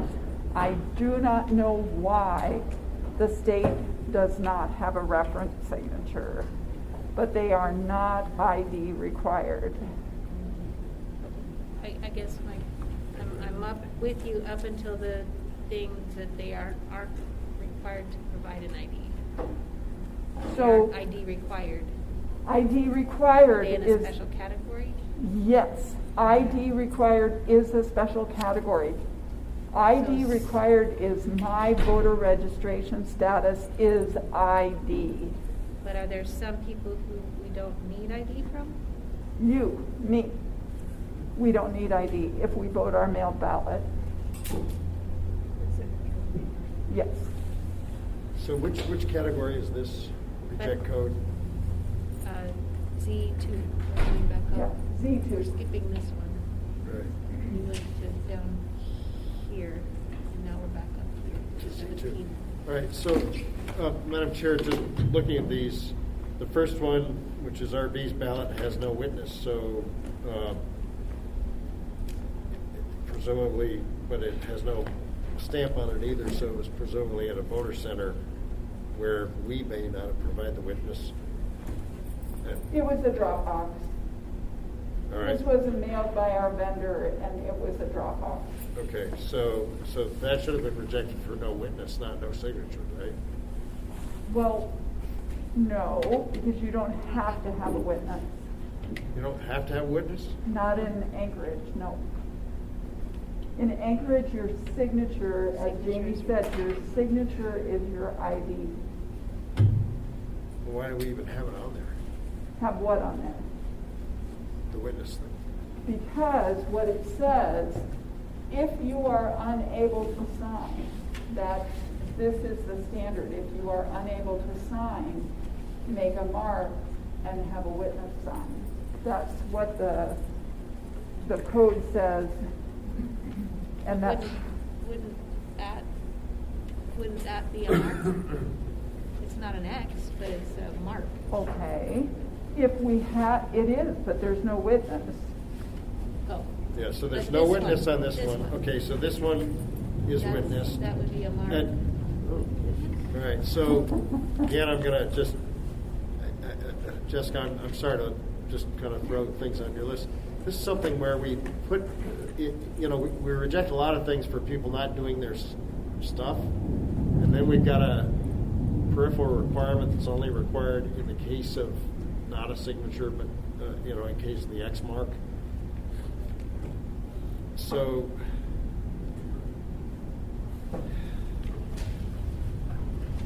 Is there a scenario where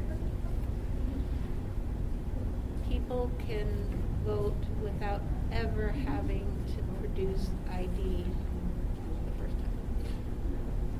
As That's where far I'm as getting I confused. know, no. So at some point in time, every voter should have provided some form of ID. or be recognized by the That's right. polling people. That's right. Yeah, So- for that. Yeah, and so you've got this weird situation where people have witnessed saying, I swear that's the person, and they're on the voter rolls, and we don't have a signature, maybe because the state messed up, not because they messed up. We don't know why we don't have a signature. Yeah. But they were given a letter too. Correct. They had a chance to rectify it. And Right. did not. If this commission at another time were to ask you, please identify how many voters you don't have signatures for, and let's send them a letter now, even though the next municipal election isn't, for another, well, there is one coming up, but anyway, or when they get the ballot, have it come with a letter saying, Dear Mr. Jones, we don't have your signature on file, so you're going to need to bring an ID down to a voter center. I know we can do number one. I don't know about number two, but we can look into that. And we don't have to wait. So if you wanted to, let me take a look at this. We have a standard that we're using for witnesses. And if you want to implement this now, you can pull out the witness form. And what we're doing is saying, if this is signed by the voter and the witness lives in the same household and is a qualified registered voter, we accept those. We had a observer challenge, and that's the agreement that we made with the observers. And then we said if those criteria weren't met, and some of them are challenged over here for you to make a decision about, or the observers could challenge them. So we can go check this if you Okay, want. so in this particular case, Yep. if this was an X and this was a signature for witness, would it be in this pile for us to deal with? Nope. I don't exactly know the answer to that. I think it would be no, because there's no reference signature, so it's slightly different. It's not a voter that has a signature on file. The X signatures have a signature on file. So it could still end up before you.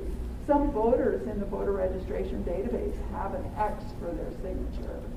That some X's have a regular signature on file? Sure. I mean, Yes. as an example, Yes. when Say age, when like my you. Yes. wife had a brain tumor and could do nothing but an X, Okay. she sure had her signature on file, but I'd signed the witness, and that vote counted. That was years ago. That was Okay, 2000. so this scenario wouldn't come to us because this name here has a signature on file somewhere. If this had a signature on file somewhere, you are correct. then we would not see it. The only Correct. reason why we're seeing this one, because I take this as a mark. I mean, whether it's an X or a squiggly line that sort of forms this name, an X and it's the same, it's a mark.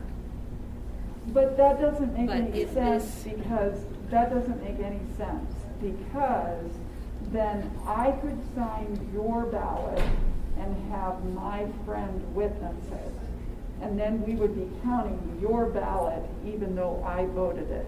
So no, that does not work.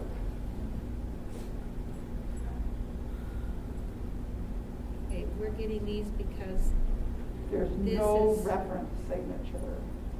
if this were a squiggly line, If this was an X, you would probably still be getting it because there's no reference signature for this voter. okay, but if the X has a reference signature, if this name has a reference signature on file, that's a Yeah. different category. It's just that Correct. this name that has no, so regardless of what's written here, this name that has no Correct. ID, no reference signature, No sorry, reference- no reference correct. signature. So if you want to set the witnesses aside, we can pull those and we can see if this person is a qualified registered voter and if you want to accept those. So we can do that for you. But you've already gone through and they don't have a reference They signature. do not have a reference These, signature. even these. That is Even- correct. You've already verified that before. That we is get correct. here, So there would be 3 that you could possibly consider. Only 3? But then, With only witnesses, 3 yes. with the witness signature. I thought there were more. Okay. Madam Chair, the 2 of us down here are newbies. Have you dealt with this before? What have you done in the past? We've dealt with this. So the one thing that's interesting is I think if we go back and look at the numbers, one year it was 0. We had no reference signatures. And I also think it was lower, so the state was somehow better able to provide the answers to these. I am troubled by this. I admit that. I do not know why these are here or how to fix it. And this signature has to be somebody, Is there Who lives- statutory backup for your contention that a signature is only good does for this an X person? mark if the person's a registered voter? No, that is not the case. But that's what you said is your The, filter. what the code says, well, for the staff's filter, what the code says is that if someone marks an X and there's a witness signature, the code says that we can apply the same standards that we apply to voter signatures to witness signatures, including checking the voter registration database and the signature, and we did The that. signature of the witness? Yes. Okay. The code allows us to do that. It doesn't require us to do that. And it doesn't prohibit a witness. So I think one of the scenarios was the person's name was, let's say it was Jones. The voter's name was Jones. And the envelope was signed by a witness whose name was Jones' other last name. And so we accepted that. It looked like a parent and a child with a similar last name. So that's what we're looking for. And that person was not in the voter registration database. The code does not say the witness must be a qualified registered voter. That is not a requirement in the code. Okay, so this doesn't necessarily have to be, it just has to be 18 years of age. I think it gives you some more indicia of credibility if you wanted to count those. We could get that information for you.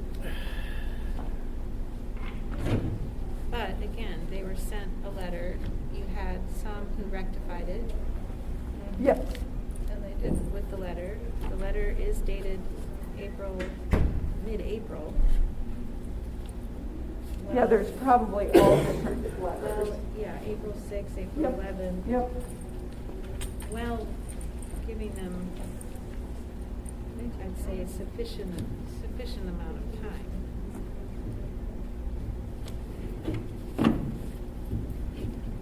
Plus, they should have gotten a letter saying we don't have any signature on file for you at some point From the state. from the state. I don't know that. I'm not sure about that.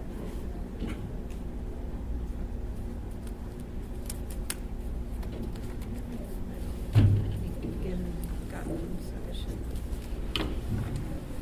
notice. Of course, to water.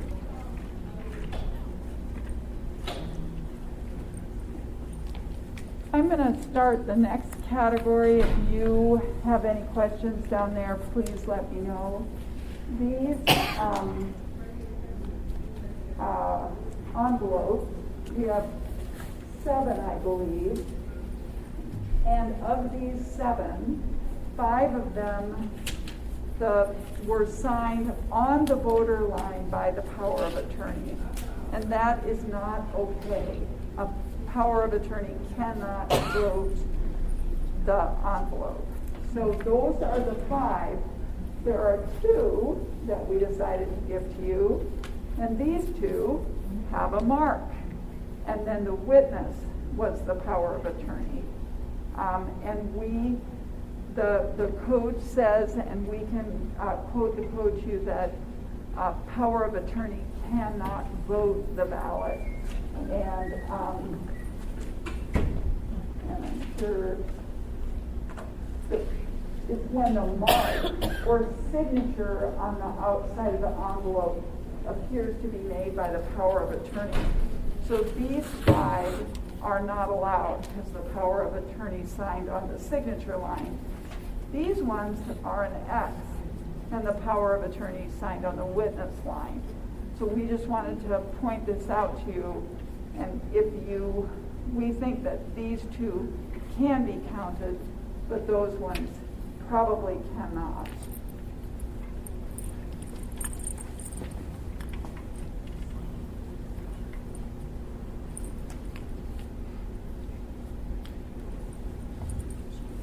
Okay, the power of attorney can witness. If they have a power of attorney, why are they using the power of attorney for the, I don't know the answer to that. That's why we gave it to you to take a look at.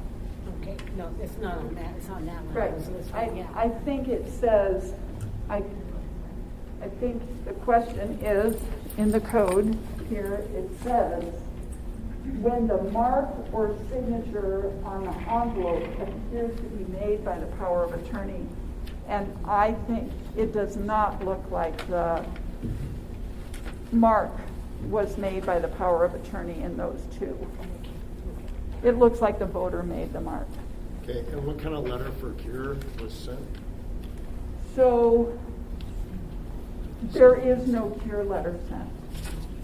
That cure is for, the code requires certain types of letters to get cure letters. And the reason we do not send cure letters to people who sign, they'll get a letter 30 days after the election about how the commission decided to adjudicate this ballot.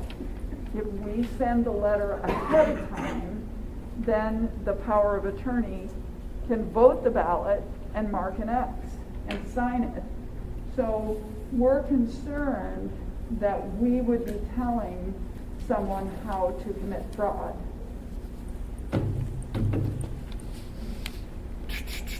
The state law, I believe state law is clear that a power of attorney can register someone to vote, they can request an absentee ballot, they cannot vote for the person.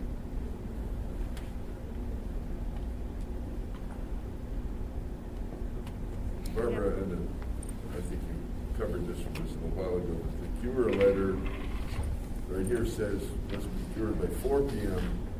on Monday, April 18th, but I thought you said a little while ago 5 p.m. Well, we would really like it to be here by 4 p.m.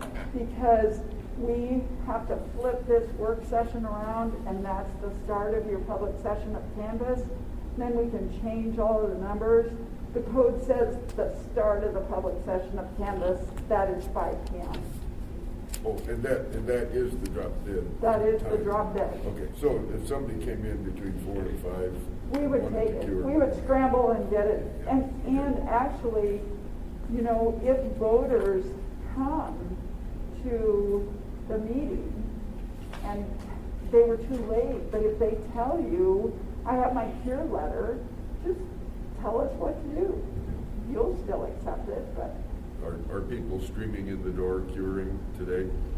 Probably. It's their last day, but, I don't know the answer to that, but I could ask. well, I'm not, I haven't been paying attention, I guess, what's happening behind me. Okay. they did about 100 on Friday. Oh, really? Uh-huh. Oh, that's great. Wow. That's great. Okay, well, this letter is very clear to me. I would react to it if it were meant for me.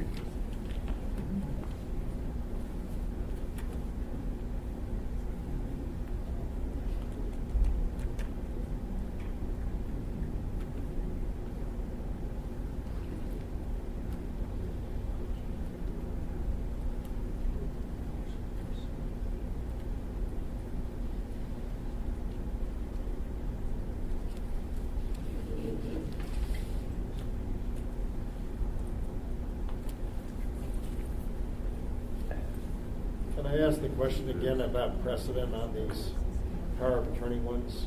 Have you had this before? No. How did you decide in the past?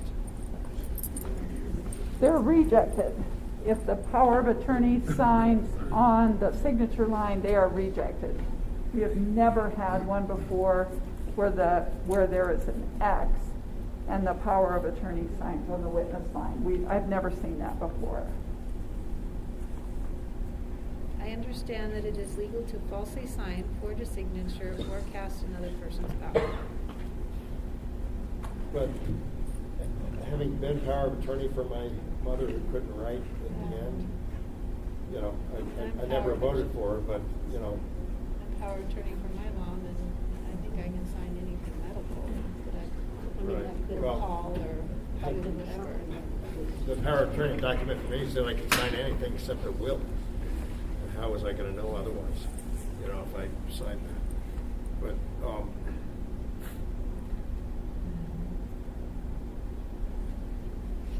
so the reason why I keep asking about precedent is let's suppose we turn around and say accepted these two because they wrote down POA, but otherwise, whether they could have written down that they were the Grand Poobah of Siam too, and we wouldn't have rejected them for that.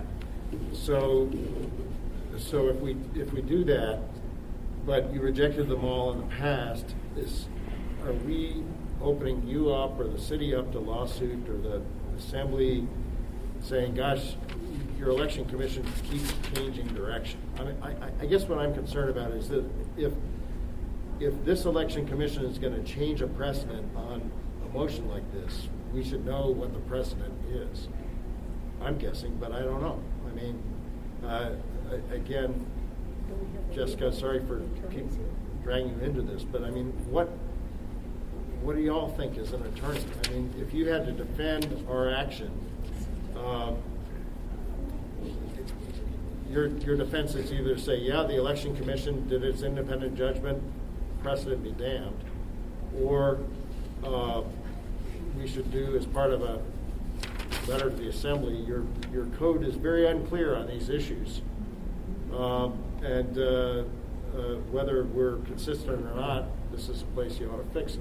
I'm just trying to figure out what's the best thing for it. Do you have code? Can you pull up the code on power of attorney? I was just looking at it. I think Barbara's doing a fantastic job, but I do think it's clear in code regarding the power of attorney.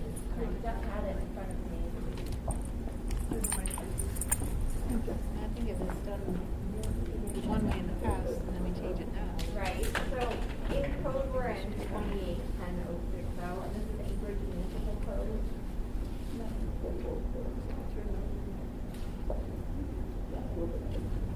Testing. So I'm in Anchorage Municipal Code 281060. So Title 28, of course, is our municipal elections code. And it's specifically regarding voter use and power of attorney. And it's very clear that no power of attorney may be used to vote a ballot, sign a voter declaration, or sign a petition for initiative, referendum, or recall. So I don't necessarily think this is a gray area unless I was just going to look up the portion of code where there's a third party that's allowed to assist a voter in voting. But I think that's a different situation. Yeah, entirely. different situation. Not to be confused with this. So I think in this area, the code is explicitly clear regarding the power of attorney's authority in the area of elections. Yeah. Well, okay. Well, we'll talk about this later. You know, in formal. I don't know where I stand exactly on this. I think it's tough to reject a voter's ballot unless they've been given clear notice as to why. I mean, you know, the code is the code, and I understand people need, you know, ignorance of the law is no excuse. We always hear, but you know, having signed dozens of documents as a power of attorney, sometimes if I don't put down that POA, it's rejected, or who the heck are you to speak for your mother's mortgage or something like that. And so, you know, it's not, there's no uniform power of attorney documents necessarily. I mean, lawyers, I've seen lawyers write them up lots of different ways. So I can imagine people are confused.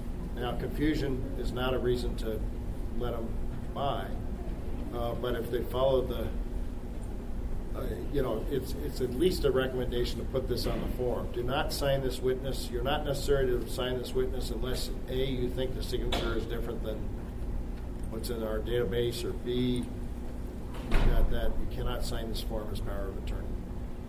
You know, and that's just a thought for another time. But it just seems to me that you know, in one of the cases, there two members of the same family at the same address had the power of attorney, appears to be the power of attorney for both to sign, and you know, so there was some confusion. We want to be less confusing. Barbara, did you send a cure letter to those people?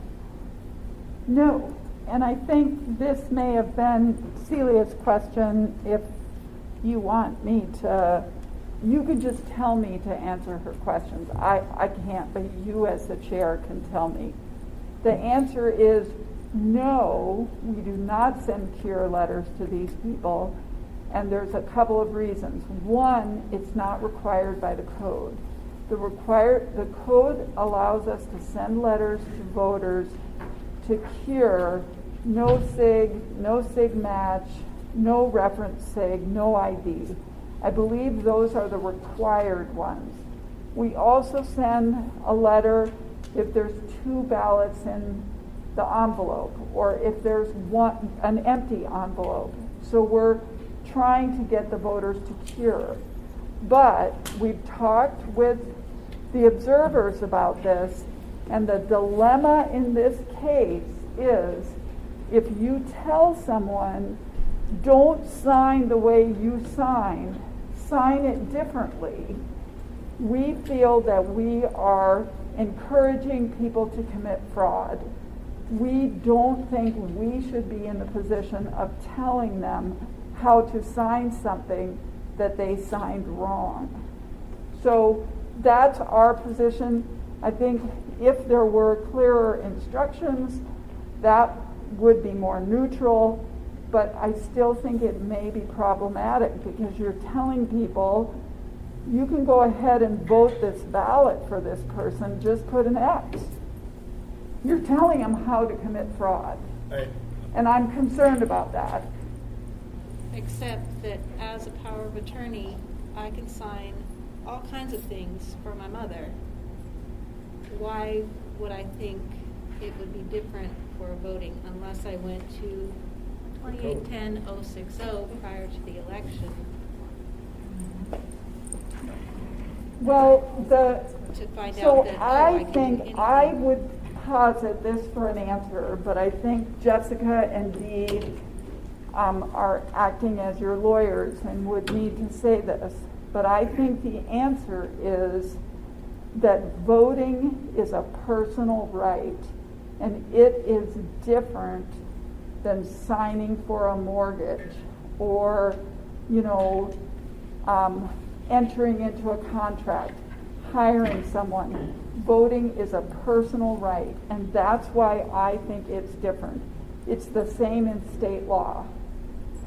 And I don't know if that's the same nationally or not, but I know it's the same in Alaska state law.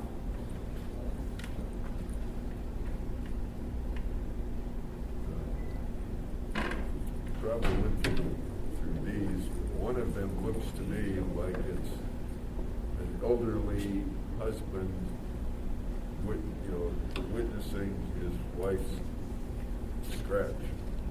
That looks very much like the last time my father filled out a document. He was almost 93, and he said, "I can't move my hand like that anymore." And I just said, "Dad, just sign whatever you can." And he made a scratch about like that, but wouldn't have matched with anything other than I think I had to witness or something like that for him. But he definitely did it. And this one looks to me like it's probably her son who's maybe taking care of an elderly mother. Because that person filled this out of here and signed this. I think we can. So that's why we separated the categories. We think these ones are a violation of the code that Jessica read, but those ones And aren't. those you would accept. Well, it's up to you. All right. If you want to look at these. I've had similar experiences that I think several of us had probably.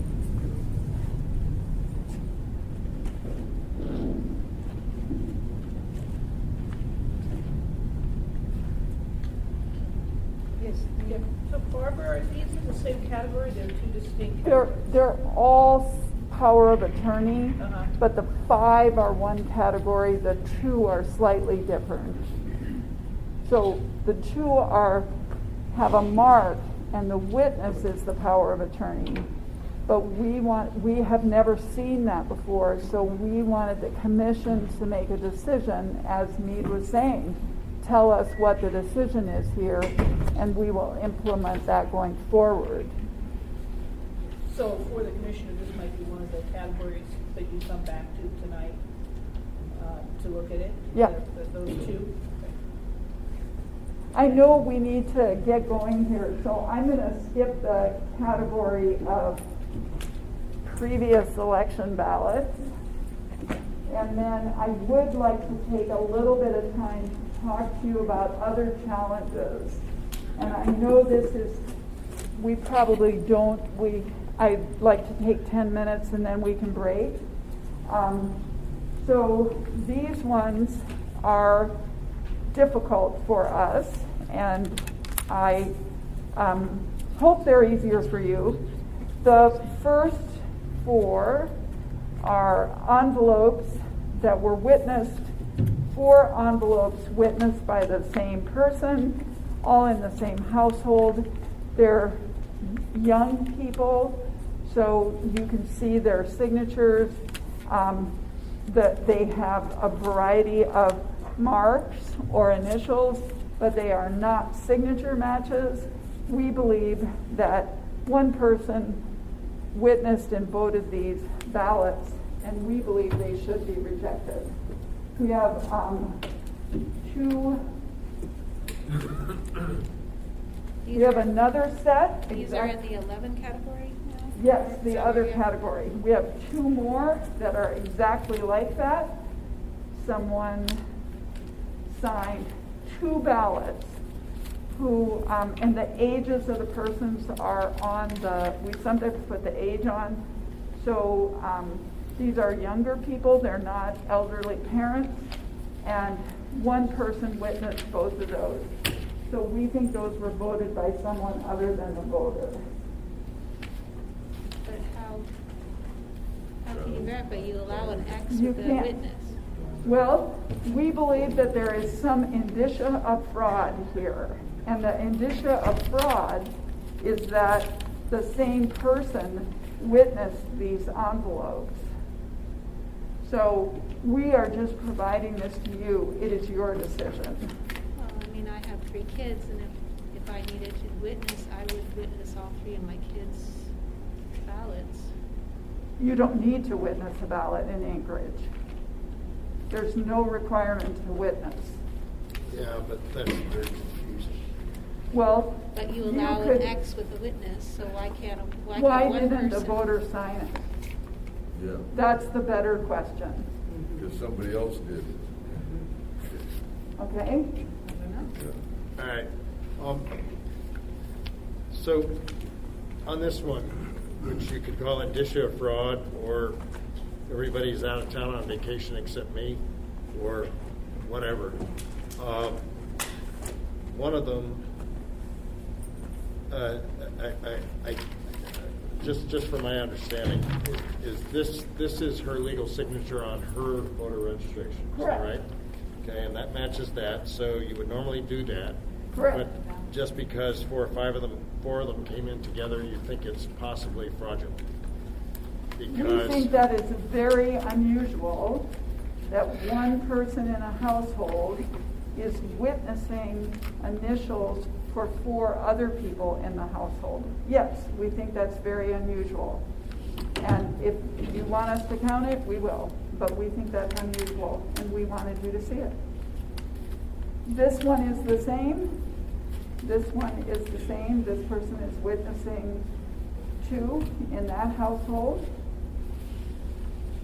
And if they had just been one, you wouldn't have even showed it to us. If there had just been one, we wouldn't have even gotten it. But That is correct. and so it's possible that in this family, do you know the age of the people who? I may. Yeah, that'd be worth knowing. Though, on the other hand, it'd be a great lawsuit to see what the precedent would be, but I'd rather not be sued. But I do not know this, but I think our staff believes that this is mom and dad. That is what staff believes.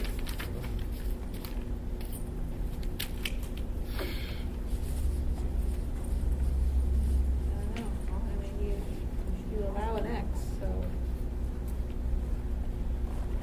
how can we say these are guilty before proven innocent? on the other hand, so, Madam Chair, we're in an interesting situation. No matter what we decide today, it's unlikely that any election result will change. Certain numbers will change, and that's fine. Precedents could be set for a close election some other time, which would be more likely to be tested in court. I'm just going to say right now, in this open session, with people who know a whole lot about elections, this is the biggest concern that people have about mail-in ballots, is the absence of ID and verification. We are doing, I'll let the commission know that I exchanged notes with the clerk and said, why aren't you offering your beautiful signature verification thing to the state? And you wrote back, well, we're talking to the state about what we can do to help them. But we're about to go into a statewide primary where there is no signature verification at all, and we're relying on that right now. But in the Don Young race, there's not that, and I don't know if you've got to an agreement with the lieutenant governor to offer him that virtual machine over there to help. But it's something like this where we you've got to make it really clear to people that you can only vote an X if the person can't sign it, and that you can't do it with a power of attorney and that sort of thing. And so,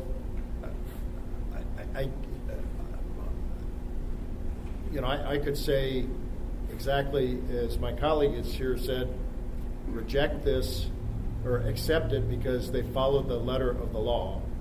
Or I could say reject it and tell the assembly that we did reject it because the law is unclear about this or it hasn't addressed the issue.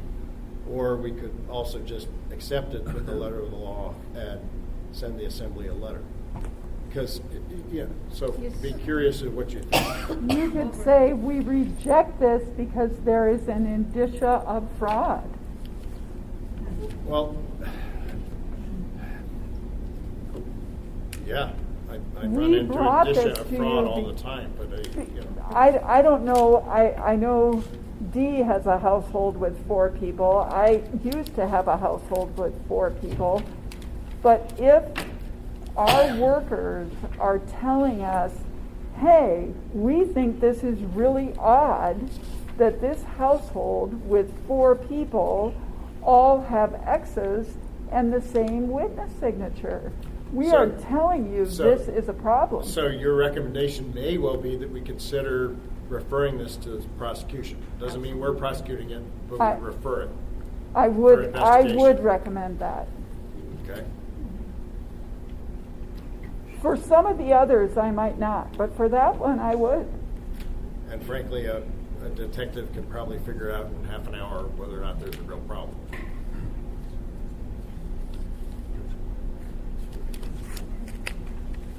So I see somebody, I have a feeling the observers may like to offer you some opinions, but hopefully during the public session of Canvas, you'll get to do that. These ones are other challenges. We pulled all of the voter signatures from this address, and these are no sig matches, but we believe that these ballots were voted by the same person. We just don't know who it is. It's not the voter. And we could move these to the category voted by someone other than the voter.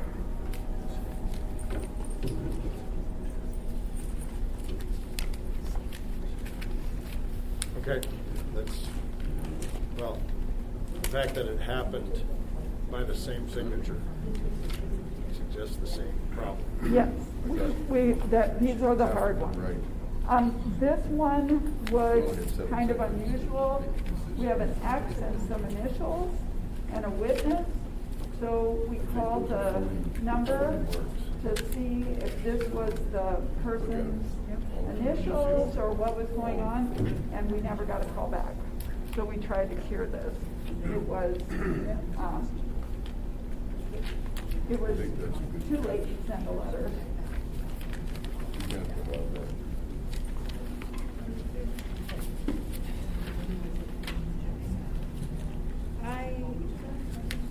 This is a tough one. I mean, I can sort of see your point. With it looks to be mom voting for everybody, but then you're assuming that she's guilty without proving innocence. No, so remember, this is not criminal. No, I know, but This you're is assuming fraud. It's a no sig match. But if you are unable to write your signature, make a mark in the signature and have your mark witness or sign below. Oh, but you're not talking about those So two. I'm talking about those that okay. have the X with the same Right. 4 that were, Yeah. or 2 or whatever. Yeah, there were 4. So you, Yeah. how are we to know that, I don't know, worst case scenario, all their kids got in a car accident and they couldn't sign their letter? How can we just assume that mom voted for all our kids when you allow right here, if you're unable to write your signature, and they did exactly what they're told here. Whether it's true or not, that's up to So us so to then your determine choice whether is count those ballots and refer them to the prosecutor? Or don't. Refer to Right. the prosecutor. Or don't count them and refer them to the prosecutor, right? Right. We recognize. So I have a few more over here. I guess when you allow for the X specifically stated here, and even with the power of attorney, there's nothing that says if you're a power of attorney. Because as a power of attorney for my mom, I might do the same thing. if she Right, can't- but we're not referring anybody that's power of attorney to the prosecutor. Not to the prosecutor, just rejecting or Right. accepting the ballot. Right, we're just rejecting it. Well, we have to Because the two, reject it. I'm good with Yeah. the X and the witness as the power of attorney. But those five that are, I think Just the done five by the power of POA. attorneys that some signed, voted I'm with you. yeah, as a power of attorney myself, maybe. I haven't studied it in depth. I'm not a lawyer, so I guess if I assume that I could call her doctor and get private HIPAA information with just my attorney letter, power of attorney letter, and I can sign her medical records, and I can do everything that I guess I would, without being an attorney and without doing a lot of research into what I'm allowed to do as power of attorney, I guess I would kind of assume that I could sign an election ballot as well. I'm going to make the same argument. I have a right to get my kiddo's HIPAA information because he's at college, and if he gets in an accident, he's authorized me to get that. And you can get your mom's information, and I think I've allowed my spouse to get it. That is not a personal right to But have. I'm actually power of attorney. I have It a doesn't, witness so what I'm saying is over whether you. it's power of attorney or I've got my FERPA authorization to get his information, whatever it is, that is authorized by HIPAA or FERPA or some other law. So I agree you don't know about this, but HIPAA information is not a personal right. That information can be disclosed. I can just write on my thing, my spouse can have it, or you can use your power of attorney to get it. This is different. Voting is a personal right. It's just different. So Okay, that, if it's different, I guess me, being me, I see that as it's I don't troubling. know that I see that. So we have a couple here where we have some email ballots that were not signature matched. One of them, the voter didn't return a voter declaration. We'll bring those back. We have a couple of bizarre things here where these two voters did not, well, actually there's just two voters, or are there four? Three voters that didn't apply for an email ballot. We probably need to check the code on this. But they ended up getting an email ballot, so they got a copy from somebody. And they voted the ballots, and we've checked signature matches on two of them, but it doesn't match on one. And I think we've got voter declarations for all three of them. So anyway, we're going to ask you about these. Those are tough ones. And then the toughest one here, we had an observer complaint about this. And we have responded, and we'll give you that response. We had a personal representative who went to a vote center and asked for 14 ballots for a facility in Anchorage. Fortunately, the vote center worker only issued 7 because only 7 were in the voter registration database.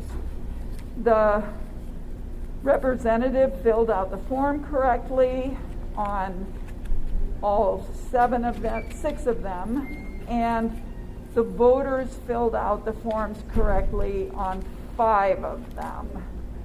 One voter the signature doesn't match. So that's the one on the back.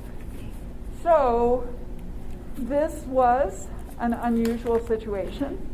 Jamie immediately changed our procedure and updated our ABC manual to say you can get 2 special needs ballots at the vote center. So you can imagine on election day how busy they are, and someone wants 14 special needs ballots. So I'm going to say again, that is a potential indicia of fraud. Yeah. So it alerts us. Yeah. So that's why we're bringing these to you. That sounds a little fishy. So the interesting thing is all of them, 5 of them checked out and 1 is not a signature match. So we want you to review those and to help us make a decision about those. I'm unclear as, We I mean, it looks like to me that somebody who wasn't either of these 3 people Correct. signed. Yeah, we don't know who signed these ballots. Somebody So someone other than the voter signed those ballots. And we can move them to that other category or So what is, voted by someone other than the voter. We so just these have don't have them. a category yet? Well, we have them in the other, and Oh, we'll other, probably okay. just deduct the 2 from that and put them in a different category. Do you know if that was a nursing home or assisted living facility? Yes, we Something do. like that? Yes, we do. It was. It was a facility like that, a medical facility like that. Still is cause for concern. So in the response that we provided to the observers, we stated that we usually provide those ballots from the election center, and we have in fact provided them before at this facility. But we do one thing differently, is that 2 election workers or volunteers, and usually it's just 1 volunteer because they're registrars from the League of Women Voters, serve as the personal representative. So one year they asked for 20 and we prepared 20, and when the lead volunteer went, only like 10 voted. So the other 10 didn't even want to vote. So that's the better way to handle it, and that's the way JD updated the manual to make sure it happens in the future. So you're saying that in that case, the 20, an official representative that the election people know and have verified actually goes there and sees these people face to face?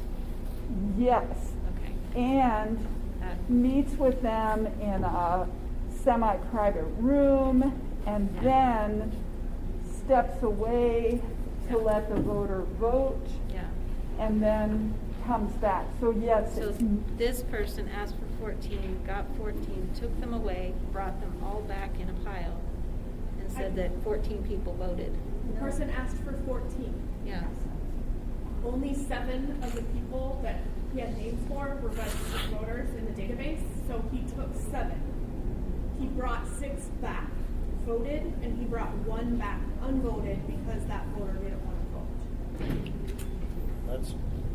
So I'm trying to figure out what is worthy of you pulling that out for us, because except for the mismatched birthday. so the reason we pulled it for you is because, number one, the observers filed a challenge for it. Okay. So Sure. that's one reason. Number 2, we think it was a procedural error that we want to point out to you and that we're going to fix for next year. And our recommendation on these, and I think Jamie may have a recommendation on these if you'd like her to tell you that. Mike. Yeah. So I think when we initially issued the ballots, we recognized that it could be an incredible indicia of fraud. At this At this point, knowing what we know now, I don't think we have a reason to distrust the person. They, like I said, they took 7 and turned 6 that were voted, and he also returned 1 that was unvoted. If the person wanted to commit fraud, they could have taken the ballot packages that are actually inside these and dropped them off in a secure drop box, because they have signatures, and they could have been dropped off in a drop box, and he could have pitched the special needs But he part. asked for 14, or he asked for 7? Asked for 14, but was only issued 7 Oh, because okay. 7 people were not registered voters. Oh. So took okay. 7, Okay. returned 6 as voted by the voters, and returned 1 because the voter didn't want to vote that ballot. This person followed the instructions and returned them in special need ballots or envelopes. The person who picked them up seems to be doing their job as being an advocate for the people living in this facility where they work. And Did he work there? He worked at Yes. the facility? that's what he said. And we recognize this as an opportunity to work with this person in the future to send our special needs team to the facility, similar to how we do other facilities, and continue to do so if requested.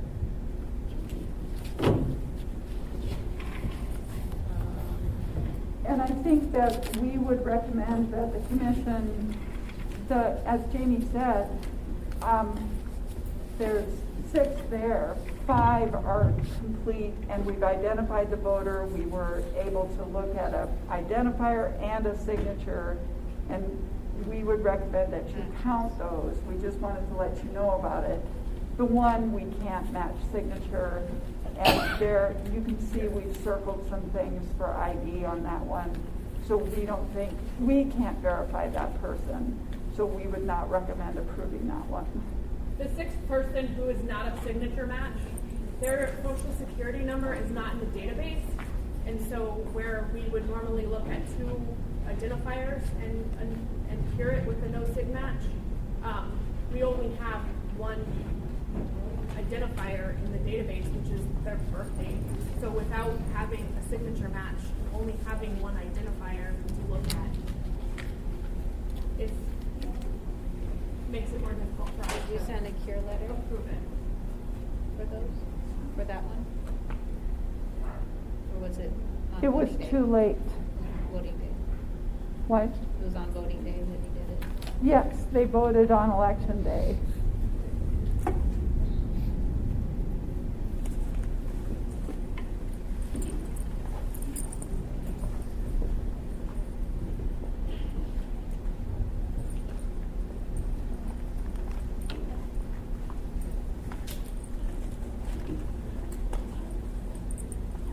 Have you had this happen in the past? Again, precedent, has there been precedent as to? No, because we have issued these ballots for this facility from the election center before. So this is the first time that I've been here for 10 years that I can think of someone going to a vote center and asking for, So in the past, this particular facility has done what?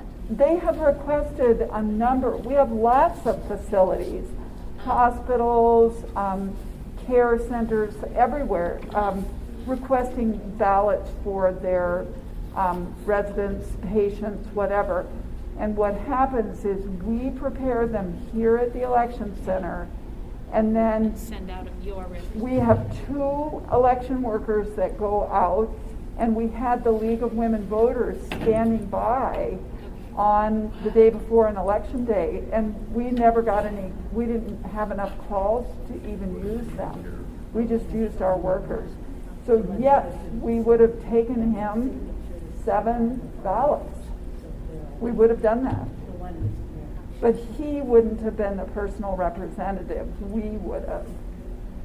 And I guess maybe I missed why was this handled differently than in 10 years past? Because he went to the vote center. He didn't call us. He just went directly to the vote center. And it was just a really busy day for everyone. and the vote center issued the ballots. They didn't know what else to do, and one of the observers filed a challenge, and because it was unusual, to say the least, we voided all of the ballot packages, and because we wanted to make sure, as Jamie said, that they didn't get dropped in a drop box. Yeah, I mean, it seems like they just shouldn't have left the vote center. Well, special needs ballots always can leave the vote center. So the new policy is no more than 2. And our rationale for that is if an adult child is taking care of 2 ill parents, you would get 2. So we thought that was a reasonable solution. And the vote centers can probably handle issuing. But they took the 7 requests, or the 14 requested, as odd, but they did it anyway. That seems odd to me that they even left in his hands. Okay, when so people I thought think it there's was some odd. misunderstanding here. I think so. He asked for 14, Yeah. they issued 7. Right. Their rule is everyone gets to vote. Except the last 10 years. The last 10 years, it didn't happen that way. It happened with some representative that you... But they Vote don't know centers that. didn't know that. So the facilities would call us in advance and set this all up. Okay. So nobody ever went to a vote center and said, "Can I have 7 ballots to take back to my facility?" I'm just So wondering they've never why... had this happen Okay, before. but so the facility has done it one way for 10 years, and then this year they do it completely different. Why? I do not exactly know that, but I wonder if it was a new person in that position. But the facility has been around for 10 years and doing it, and I assume they don't wait until election day to call you in the last 10 years. Well, I didn't say that the facility has requested ballots for 10 years. What I said was in the last 10 years, I've never had anybody go to a vote center and request 7 ballots. I guess if I were at a vote center and somebody requested 14 ballots, and I wouldn't have given them 7, I wouldn't have given them 5, I wouldn't have given them 14. Why? Because The that vote seems like- center rules say if someone wants a special needs ballot, you But issue the it. person requesting the ballots is not the one going to vote the ballots, so, But yeah, they're everybody gets a swearing chance that to... on the envelope. That what? So the one thing to remember, at the vote centers, we do not want our vote center workers to get in a conflict with workers, voters, personal representatives. Remember, their job is to let everyone gets to vote. That's the rule. And then they vote a question ballot or a special needs ballot, and Jamie and I do the first review and you do the final review. You don't want the vote centers making these decisions. They are just way too busy.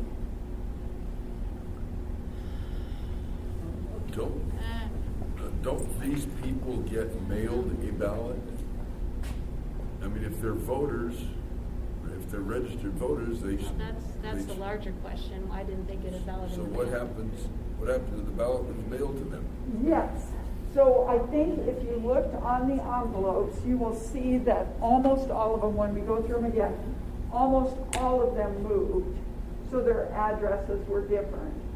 So their original ballot would have been returned undeliverable. So that's one thing. And I can't remember what I was going to say, but I think that's why they all moved. Oh, there they are right there. Then if they moved, it would be incumbent upon the voter to change the address in enough time to get it properly, or the power of attorney, or the facility, or... But everybody gets to vote. Even if you've moved and haven't updated your voter registration, you But still the get to person- vote. Right, but the person wanting to vote, you don't even have direct contact with. Here. It's some random person that walks in, says, why this lady at the center wants to vote. But you How can, do you know? you can read that each of the voters have signed a voter certification that they voted this ballot, and the representative signed that they witnessed it and did not vote the ballot. So I think you can rely on that if you wish to. And I think some of these are emergency placements. They live someplace regularly and then have to go to another facility for a short-term period. So they're not at the place where they would have got their normal registration. I understand. I mean, in the whole description, at first I thought, what is this, ballot harvesting that we're approving? But, as you described it, it sounds legitimate. But I think it's setting a bad precedent that any random person from any home, whether it's emergency or not, can just walk in and say, these 7 people, these 14 people want to vote. And you say, okay, well, everybody gets to vote, so here you go. And then he comes back with 7 or, more than 2. Well, Meade asked me why I brought this to you, and I told you the first reason, because it was a procedural error. And that is the procedural error. Okay. And we have corrected that procedural error. Jamie changed that manual that day. And the new procedure is, if you go to a vote center, you may only get 2. And we have other procedures as well. And those are that we have a voter-assisted register and a special needs register, and I have them on the card here for you. And Jamie and I checked those, and we checked the X ballots as well. And the reason we check is we want to make sure that one person isn't going around to the vote centers getting a bunch of ballots and marking an X and signing them. So we are doing things to prevent that type of fraud. So in the future, if this happened based on this procedural change, could this be a repeat performance? No. But it could everybody not. gets a chance to vote. How do What? you reconcile that everybody gets a chance to vote and you're not going to have your vote centers deciding who gets to vote or not? The procedure says if you need more than 2 special needs ballots, call the voter hotline, go to the election center. Then they come to the election center or call the voter hotline. We prepare the special needs ballots and then send out to election workers or a volunteer from the League of Women Voters. Okay. And those things will eliminate any possibility of fraud. Okay, so sorry to belabor this point, but I just want to make sure that, so in the past, you've never had this particular scenario happen, therefore there was no procedure. It happened, it's like, whoa, we need something to say, give the voter center power to do something and not have fraud or whatever, the ethics of it. So you made the procedure for future, but are we adjudicating just kind of a one-time thing, or is that, Yes, I think making you sense? and as in everything, you're going to adjudicate every single one of these on its merits. And Jamie and I have provided you a variety of information. We've checked their voter number, we've checked their ID, we've checked their signature, and so all of that has been checked for you. So you can look at each one and then make an individual decision. But this is the based on first each one. time that somebody from the home or senior center or whatever has come and asked for many blank ballots. Well, In the past, the facility has asked, but not. Is this a one-time deal? Has it happened like this in the past? I think even in this case, the vote center was concerned and immediately said after the fact, hey, we did this, and so it was flagged here as well, and said, okay, next year it's set in stone, it can't happen again. But this was the first time this scenario happening. yeah. Because before, in the past 10 years, it's always been the senior center, the actual administration themselves working it out with you guys. No. In the past 10 years, no one has gone to a vote center and asked for 7 special needs ballots. That's what I meant, that's never happened before. It's And always- he is right. We have that fixed. The rule is only 2 from the vote center. All right? What I said was, in the past, and the way the new procedure is that if someone from a facility or a hospital goes to a vote center and wants more than 2, the vote center says, you need to call the election center, you need to call the voter hotline. Here's my supervisor's number. I can't issue those. And we can issue them from here. But the reference way back when, in the last 10 years, these centers have received. You're mixing up what I said. So I said in the past 10 years, we have never had anyone go to a vote center. Right. In addition, I will say that a couple of times in the last 10 years, we have issued ballots for hospitals or other facilities, including this one. Okay. But we've served as the personal representative. Okay. That's where I wanted to clarify, because that was confusing. Okay. Thank you. Okay, I think I'm just about taking up your whole lunch break here. I told you those ones were the hard ones. And I think we should take a break, and then do you want to pick a time? How long would you like to take for your dinner break? Last year, I will tell you, we went till 10:40. So But don't we have to start at 5? So we are about to convene.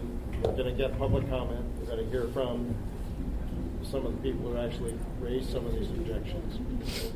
Then, well, that's not exactly the way it's going to work, but something like that. all right.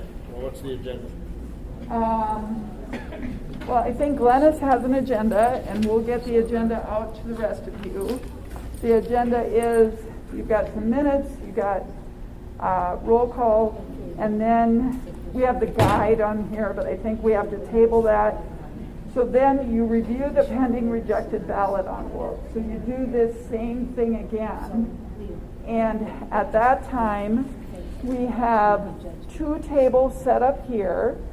And if the observers, there's observers from a variety of campaigns, and they can team up and sit.